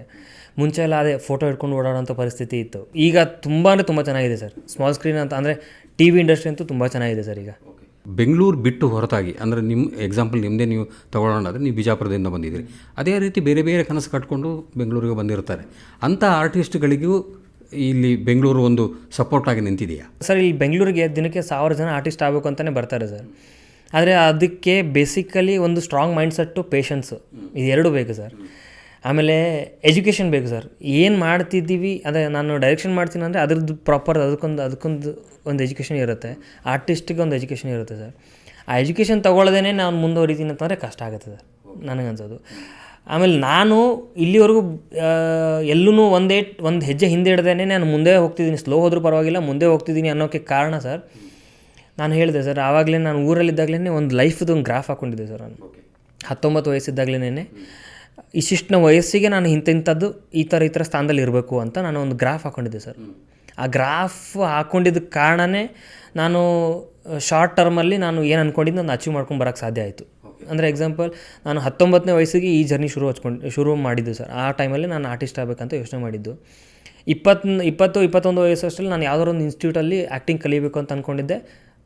ಬೆಸ್ಟ್ ಆ್ಯಕ್ಟಿಂಗ್ ಇನ್ಸ್ಟಿಟ್ಯೂಟ್ ನೀನಾಸಮಲ್ಲಿ ಕಲಿತೆ, ಎಜುಕೇಷನ್ ಮುಗಿಸಿದೆ. 23 ಅಷ್ಟರಲ್ಲಿ ನಾನು ಇಂಡಸ್ಟ್ರಿಲಿ ಒಂದು ಕಸ ಗುಡಿಸೋ ಕೆಲಸ ಆದರೂ ಮಾಡ್ತಿರ್ಬೇಕು ಅಂತ ಅಂದ್ಕೊಂಡಿದ್ದೆ. ಕಲರ್ಸಲ್ಲೇ ಕಾಮಿಡಿ ಕಂಪನಿ ಅಂತ ಒಂದು ಕಾಮಿಡಿ ಶೋ ಬರ್ತಿತ್ತು. ಅದರಲ್ಲಿ ನಾನು ಅಸೋಸಿಯೇಟ್ ಮೆಂಟರಾಗಿ ಕೆಲಸ ಮಾಡ್ತಿದ್ದೆ. 25 ವರ್ಷದಲ್ಲಿ ನನ್ನ ಜನ ಚೂರಾದ್ರು ಗುರುತಿಡಿಬೇಕು ಅಂತ ಒಂದು ಗ್ರಾಫ್ ಹಾಕ್ಕೊಂಡಿದ್ದೆ. ಗಿಣಿರಾಮ ಸಿಕ್ತು. ಗಿಣಿರಾಮ ತುಂಬ ಚೆನ್ನಾಗಿ ಹಿಟ್ಟಾಯಿತು. ಆ ಟೈಮಲ್ಲಿ ನನ್ನನ್ನು ತುಂಬ ಚೆನ್ನಾಗಿ ಜನನೂ ಗುರುತಿಸ್ತಿದ್ರು. ಊರ ಕಡೆ ಹೋದರೆ ತುಂಬ ಸನ್ಮಾನ ಅದು ಇದಂತ ಸುಮಾರು ಆಗೋಯಿತು. 27, 29, 30, 34 ಹೀಗೆ ಒಂದು ಗ್ರಾಫ್ ಹಾಕ್ಕೊಂಡಿದ್ದೀನಿ ಸರ್ ನಾನು. ಆ ಗ್ರಾಫು ನಮಗೆ ಆವಾಗ ರಿಮೈಂಡ್ ಮಾಡ್ತಿರೋದು ಸರ್. ಓಕೆ, ನಿನಗೆ ಏಜ್ ಇವಾಗ ಇಷ್ಟಿದೆ, ಇಷ್ಟಿಷ್ಟ ಆಗ್ತಿದೆ, ನಿಂಗೆ ಶಾರ್ಟ್ ಟರ್ಮ್ ಇದೆ. ನಾವು ಒಂದೇ ಒಂದು ಸತಿ ನಾನು ದೊಡ್ಡ ನಟನ ಆಗಬೇಕು ಅಂತ ಒಂದು ಲಾಂಗ್ ಡಿಸ್ಟೆನ್ಸ್ ಇಟ್ಕೊಳ್ಳೋದಕ್ಕಿಂತ ಈ ಥರ ಚಿಕ್ಕದ್ದು ಗುರಿಗಳನ್ನ ಇಟ್ಕೊಂಡ್ರೆ ನಾವು ಅದನ್ನ ಅಚೀವ್ ಮಾಡ್ಕೊಂಡು ಗ್ರ್ಯಾಬ್ ಮಾಡ್ಕೊಂಡು ಮುಂದೆ ಬರ್ಬೋದು ಅಂತ ನಾನು ಕಂಡ್ಕೊಂಡಿದ್ದೀನಿ ಸರ್. ಇದನ್ನು ನಾನು ನನ್ನ ಫ್ರೆಂಡ್ಸಲ್ಲೂ ಅಥವಾ ನನಗೆ ಯಾರು ಇನಿಷಿಯಲ್ ಡೇಸಲ್ಲಿ ನನ್ನ ಕೇಳ್ಕೊಂಡು ನಾನು ಹಿಂಗೆ ಆ್ಯಕ್ಟರ್ ಆಗಬೇಕು ಹಿಂಗೆ ಬಂದವ್ರಿಗೆಲ್ಲ ನಾನು ಇದೇ ಸಜೆಸ್ಟ್ ಮಾಡ್ತೀನಿ ಸರ್. ಫಸ್ಟ್ ನಿಮ್ಮಲ್ಲಿರೋ ಪ್ಲಸ್ಸು ಮೈನಸನ್ನು ಟ್ಯಾಲಿ ಮಾಡ್ಕೊಳ್ಳಿ, ನಿನ್ನ ಮನೆ ಪರಿಸ್ಥಿತಿ ಟ್ಯಾಲಿ ಮಾಡ್ಕೊಳ್ಳಿ, ನಿಮ್ಮ ಪೇಷನ್ಸು, ನಿಮ್ಮ ಕಾನ್ಫಿಡೆನ್ಸು, ಪ್ಲಸ್ ಇದನ್ನು ಗ್ರಾಫ್ ಹಾಕ್ಕೊಂಡ್ರೆ ನಿಮಗೆ ಆನ್ಸರ್ ಸಿಕ್ಬಿಡುತ್ತೆ, ನನಗೆ ನಿನ್ನ ಕೈಯಿಂದ ಆಗುತ್ತೋ ಇಲ್ವೋ ಅಂತ. ಇದರಲ್ಲಿ ಒಂದು 80% ಆಗುತ್ತೆ ಅನ್ನೋದಾದರೆ ನೀವು ಮುಂದೆ ನುಗ್ಗಿ. ಇಲ್ಲ ನನಗೆ ತುಂಬಾ ಹಿಂದೆ ಎಳಿತಿದೆ, ಮನೆ ಪರಿಸ್ಥಿತಿ ಎಳಿತಿದೆ ಹಾಗೆ ಹೀಗೆ ಅಂತಂದರೆ ಬರಬೇಡಿ ಅಂತ ಹಿಂಗೆ ಹೇಳ್ತೀನಿ ಸರ್ ನಾನು. ಒಬ್ಬರು ಒಂದು ಆರ್ಟಿಸ್ಟ್ ಆಗಿ ರಂಗಭೂಮಿಯ ಹಿನ್ನೆಲೆ ಎಷ್ಟು ಇಂಪಾರ್ಟೆಂಟ್ ಆಗುತ್ತೆ ಸರ್? ರಂಗಭೂಮಿ ಹಿನ್ನೆಲೆ ಬೇಕೇ ಬೇಕು ಅಂತ ನನಗನ್ಸುತ್ತೆ ಸರ್. ರಂಗಭೂಮಿ ಯಾಕೆ ಅಂತಂದರೆ ಸರ್, ರಂಗಭೂಮಿಲಿ ನವರಸಗಳು ಅದು ಇದು ಅಂತ ನಮ್ಮನ್ನು ಕಂಪ್ಲೀಟಾಗಿ ಮೋಲ್ಡ್ ಮಾಡಿಬಿಡ್ತಾರೆ ಸರ್. ಸ್ಟೇಜ್ ಫಿಯರಿಂದ ಹಾಡು, ಒಂದಿಷ್ಟು ಇನ್ಸ್ಟ್ರೂಮೆಂಟ್ಸು, ಒಂದಿಷ್ಟು ಜನರ ಜೊತೆ ಬೆರೆಯೋದು, ನಟನಿಗೆ ಬೇಕಾದಂಥ ಎಲ್ಲ ಮೈ ಚಳಿನ ಬಿಡಿಸ್ಬಿಡ್ತಾರೆ ಸರ್ ಅಲ್ಲಿ. ರಂಗಭೂಮಿ ತುಂಬ ಇಂಪಾರ್ಟೆಂಟ್ ಸರ್. ನಾನು ಈಗ ಬರೋ ಅಪ್ಕಮಿಂಗ್ ಆರ್ಟಿಸ್ಟ್ಗಳಿಗೂ ಅದೇ ಸಜೆಸ್ಟ್ ಮಾಡ್ತೀನಿ. ಥಿಯೇಟ್ರ್ ಮಾಡು, ನಾಟಕ ಮಾಡು. ದಿನ ಸಂಬಂಧ ಸೆಲೆಕ್ಟ್ ಆಗಲೋ ಬೇಡ, ಸೆಲೆಕ್ಟ್ ಆಗಲಿಲ್ಲ ಪರವಾಗಿಲ್ಲ. ಇಲ್ಲಿ ಟೀಮ್ಗಳಿದೆ, ಬೆಂಗಳೂರಲ್ಲಿ ಟೀಮ್ಗಳಿದೆ. ಟೀಮ್ಗಳ ಜೊತೆ ಕೆಲಸ ಮಾಡಿ ಅಲ್ಲಿ ಮೊಳೆ ಹೊಡೆಯೋದ್ರಿಂದನೂ ವಾಪಸ್ ಕಿರೀಟ ಹಾಕ್ಕೊಂಡು ಸ್ಟೇಜ್ ಮೇಲೆ ಬರೋ ತನಕನೂ ಎಲ್ಲ ಕಲಿಸ್ತಾರೆ ಸರ್ ಅಲ್ಲಿ. ಹಾಗಾಗಿ ಇಲ್ಲಿ ಬಂದ ಮೇಲೆ ನಿನಗೆ ಆಗದೇ ಇರಲಿ, ಇಲ್ಲಿ ಸರ್ವೈವ್ ಆಗುವಂಥ ಕೆಪಾಸಿಟಿ ರಂಗಭೂಮಿಲಿ ಕಲ್ತ್ಬಿಡ್ತೀವಿ ಸರ್ ನಾವು. ಹಾಗಾಗಿ ರಂಗಭೂಮಿ ತುಂಬ ಇಂಪಾರ್ಟೆಂಟ್. ಒಂದು ಜನರಲ್ ಒಂದು ಕ್ವಶನ್ ಕೇಳೋದಾದರೆ, ಕನ್ನಡ ಚಿತ್ರರಂಗಕ್ಕಾದಂಥ ಬಹು ದೊಡ್ಡ ಲಾಸ್ ಪುನೀತ್ ರಾಜ್ಕುಮಾರ್ ಅವರ ಒಂದು ಆ ಟೈಮಲ್ಲಿ, ಅವರ ಒಂದು ಡೆತ್ ಆಗಿದಂಥ ಟೈಮಲ್ಲಿ ನೀವು ಎಲ್ಲಿದ್ರಿ? ಅದು ಏನೋ ಸರ್ ಗೊತ್ತಿಲ್ಲ. ಪ್ರತಿ ಸತಿ ಏನಾಗ್ತಿದೆ, ನಾನು ಇಲ್ಲಿಂದ ಊರಿಗೆ ಹೋಗಿರ್ತೀನಿ, ಆ ಟೈಮಲ್ಲೇ ಇಲ್ಲಿ ಒಬ್ಬರು ಯಾರೋ ಹಿಂಗಾಗಿರುತ್ತೆ. ನಾನು ಇಲ್ಲಿ ಇರಲಿಲ್ಲ ಸರ್. ನಾನು ಅದೇ ದಿನ ನಾನು ಅಲ್ಲಿ ಹೋಗಿದ್ದೀನಿ. ನನಗೆ ಮಾರ್ನಿಂಗ್ ಒಂದು 11 ಗಂಟೆಗೆ ಒಂದು ಫೋನ್ ಬಂತು, ಈ ಥರ ಅಂತ. ಸಡನ್ನಾಗಿ ಹೊರಟ್ರು ನಾನು ನಾಳೆ ಬೆಳಗ್ಗೆ ಬಂದುಬಿಡ್ತೀನಿ ಇಲ್ಲಿ. ನನಗೆ ಅದು ಡಿಸ್ಟೆನ್ಸು ನನಗೆ ಕಷ್ಟ ಆಯಿತು ಸರ್. ನನಗೆ ಇನ್ನೊಂದು ಸರ್, ನನಗೆ ಒಂದು ಭಾರಿ ಕಾಡೋದೇನಂದರೆ ಸರ್, ನನಗೊಬ್ರು ಯಾರೋ ಗೊತ್ತಿರೋರು ಹೇಳಿದ್ರು, ನನಗೆ ಒಬ್ಬರು ಆತ್ಮೀಯರು ಪುನೀತ್ ರಾಜ್ಕುಮಾರ್ ಸರ್ಗೆ ತುಂಬ ಆತ್ಮೀಯರು ಅವರು. ನಾನು ಅವ್ರಿಗೆ ಪ್ರತಿ ಸತಿ ಕೇಳ್ಕೊತಿರ್ತೀನಿ, ಮೇಡಮ್ ಹಿಂಗೆ ನನಗೆ ತುಂಬ ಇದಾಗ್ತಿದೆ, ನಾನು ಹಾಕ್ತಿರೋ ಎಫರ್ಟ್ಸಿಗೆ ಇಲ್ಲಿ ನನಗೆ ಅಷ್ಟು ರಿಸಲ್ಟ್ ಸಿಗ್ತಿಲ್ಲ ಅಂತಂದಾಗೆಲ್ಲ, ಪುನೀತ್ ಒಬ್ಬ ಇದ್ದಿದ್ರೆ ನಿನಗೆ ಏನೋ ಆಗ್ತಿತ್ತು ಕಣೋ, ನೀನು ಒಂದು ಸ್ವಲ್ಪ ದಿನ ಹಿಂದೆ ನಂಗೆ ಸಿಗಲಿಲ್ಲ, ನೀನು ಅವರೊಬ್ಬರು ಇದ್ದಿದ್ದರೆ ನಿನ್ನಂಥ ಆರ್ಟಿಸ್ಟ್ಗಳಿಗೆ ಎಷ್ಟೋ ಜನಕ್ಕೆ ಅವ್ರು ಹೆಲ್ಪ್ ಮಾಡಿಬಿಟ್ಟಿದ್ದಾರೆ. ನನಗೆ ತುಂಬ ಆತ್ಮೀಯರವರು. ನಿನ್ನನ್ನು ನಾನು ಅವ್ರು ಇದ್ದಿದ್ದರೆ ನಿನಗೆ ಬೇರೆ ಲೆವೆಲ್ ಏನೋ ಒಂದು ರೀಚ್ ಮಾಡಿಸ್ತಿದ್ದೆ ನಾನು. ಅವರೊಬ್ಬರು ಇದಾಗ್ಬಿಟ್ರು ಹಾಗೆ ಹೀಗೆ ಅಂತ ಅವರು ಸುಮಾರು ಹೇಳ್ಕೊಂಡ್ರು ಸರ್. ನಿಮಗೆ ಯಾರು ಸರ್ ಕನ್ನಡದಲ್ಲಿ ಫೇವ್ರೆಟ್ ಆ್ಯಕ್ಟರ್ ಯಾರು? ನನಗೆ Sudeep sir. Sudeep, very good. Actress ಅಂತ ನನಗೆ ಅಂತ ಏನು ಇಲ್ಲ ಸರ್. ಆಮೇಲೆ ಇದು ಈ ನಿರ್ದೇಶಕನ ವಿಷಯಕ್ಕೆ ಬಂದಾಗ ನೀವು ಬೇರೆ ಭಾಷೆಯ ಸಿನಿಮಾಗಳನ್ನು ನೋಡ್ತೀರಾ? ಹಿಂದಿ ಕಡಿಮೆ. ಓಕೆ, ಕನ್ನಡದಲ್ಲಿ ನಿಮ್ಮ ಫೇವರೇಟ್ ನಿರ್ದೇಶಕರು ಯಾರು? ಸೂರಿ ಸರ್. ಅಂದರೆ ದುನಿಯಾ. ಹೌದು. ಓಕೆ, ಪ್ರಸನ್ನ ಅವರು, ಈ ಸಂದರ್ಶನದ ಕೊನೆಯ ಒಂದು ಪ್ರಶ್ನೆ. ಭಾಳಷ್ಟು ಒಂದು ಕಷ್ಟಪಟ್ಟು ನೀವು ಈ ಹಂತಕ್ಕೆ ಬಂದಿದ್ರಿ. ಯುವ ಕಲಾವಿದರಿಗೆ ಏನು ಹೇಳಕ್ಕೆ ಬಯಸ್ತೀರಿ ನಮ್ಮ ಒಂದು ವಾಹಿನಿಯ ಮೂಲಕ? ನಾನೇ ಒಂದು ಎಕ್ಸಾಂಪಲ್ ಆಗಿದ್ದೀನಿ ಸರ್. ಅಂದರೆ ಈ ಇಂಟರ್ವ್ಯೂ ನೋಡಿದ್ಮೇಲೆ ನಾನೊಂದು ಎಕ್ಸಾಂಪಲ್ ಆಗ್ತೀನಿ ಅಂತ ಅನ್ನಿಸ್ತಿದೆ ನನಗೆ. ಅಂದರೆ ಯಾವುದೇ ಆಗಲಿ ಒಂದು ಎಜುಕೇಷನ್ ಬೇಕು ಸರ್. ನಾಟಕ ಅಥವಾ ಒಂದು ಇನ್ಸ್ಟಿಟ್ಯೂಟಲ್ಲಿ ಆ್ಯಕ್ಟಿಂಗ್ ಕಲ್ತು ಬರೋದು ತುಂಬ ಉತ್ತಮ. ಅದಾದಮೇಲೆ ಪೇಷನ್ಸು ಸರ್. ಸಹನೆ ತುಂಬ ಅಂದರೆ ತುಂಬ ಕೇಳುತ್ತೆ ಇಲ್ಲಿ. ಆ ಸಹನೆ ಒಂದು ಬೇಕು. ಆನ್ ಸ್ಕ್ರೀನಿಗಿಂತ ಆಫ್ ಸ್ಕ್ರೀನ್ ಅವರ ಮನಸ್ಥಿತಿ, ಅವರು ಜನಗಳ ಜೊತೆ ಬೆರೆಯುವಂಥ ಒಂದು ಮನಸ್ಥಿತಿ ಸರ್. ಆನ್ ಸ್ಕ್ರೀನು ಎಲ್ಲರೂ ಆ್ಯಕ್ಟ್ ಮಾಡ್ತಾರೆ ಸರ್. ಈಗ ಬಿಟ್ಟರೆ ಆಚೆ ಕರ್ಕೊಂಡೋಗಿ ಒಬ್ರಿಗೆ ಯಾರಿಗೊಬ್ರಿಗೆ ಕರ್ಕೊಂಬಂದ್ರೆ ಅವರು ಆ್ಯಕ್ಟ್ ಮಾಡ್ತಾರೆ. ಬಟ್ ಆಫ್ ಸ್ಕ್ರೀನ್ ಇದೆಯಲ್ಲ ಸರ್, ಆಫ್ ಸ್ಕ್ರೀನ್ ನಮ್ಮ ಬಿಹೇವಿಯರು, ನಾವು ಹೇಗಿರ್ತೀವಿ ಅನ್ನೋದು ತುಂಬ ಮ್ಯಾಟ್ರ್ ಆಗುತ್ತೆ ಸರ್. ನಾವು ಒಂದು ಪ್ರೊಡಕ್ಷನ್ ಜೊತೆ ನಾವು ಎಷ್ಟು ಚೆನ್ನಾಗಿರ್ತೀವಿ ಅಂದರೆ ಲೈಕ್ ಬಕೆಟ್ ಹಿಡಿಯೋದಂತಲ್ಲ ಸರ್ ಅದು. ಅವ್ರ ಜೊತೆ ನಾವು ಅವ್ರ ಟೈಮಿಗೆ ಅವ್ರಿಗೆ ಫೋನ್ ಮಾಡಿದಾಗ ಅವ್ರಿಗೆ ಸ್ಪಂದಿಸೋವಂಥದ್ದು, ಈ ಥರದೊಂದು ಕರೆಕ್ಟಾಗಿ ಇದ್ಬಿಟ್ರೆ ಸರ್, ಆನ್ ಸ್ಕ್ರೀನ್ಗಿಂತ ಆಫ್ ಸ್ಕ್ರೀನ್ ನಾವು ಇರೋದು ಎಷ್ಟು ಚೆನ್ನಾಗಿರ್ತೀವಿ ಅನ್ನೋದು ನಮ್ಮ ಬೆಳವಣಿಗೆಗೆ ತುಂಬ ಹೆಲ್ಪ್ ಆಗುತ್ತೆ ಸರ್. ಅದು ಎಜುಕೇಷನ್ನು, ಸಹನೆ, ಆಫ್ ಸ್ಕ್ರೀನಲ್ಲಿ ನಾವು ಇರುವಂಥ ರೀತಿ, ಇವು ತುಂಬ ಮ್ಯಾಟ್ರ್ ಆಗುತ್ತೆ ಸರ್ ಇಲ್ಲಿ. ವೀಕ್ಷಕರೇ, ಇದಿಷ್ಟು ಪ್ರಸನ್ನ ಅವರ ಅನುಭವದ ಮಾತು. ಮುಂದೆ ಇನ್ನೊಂದು ಅತಿಥಿ ಜೋಳ ಬರ್ತೀವಿ. ನಮಸ್ಕಾರ. Thank you very much. Thank you so much sir.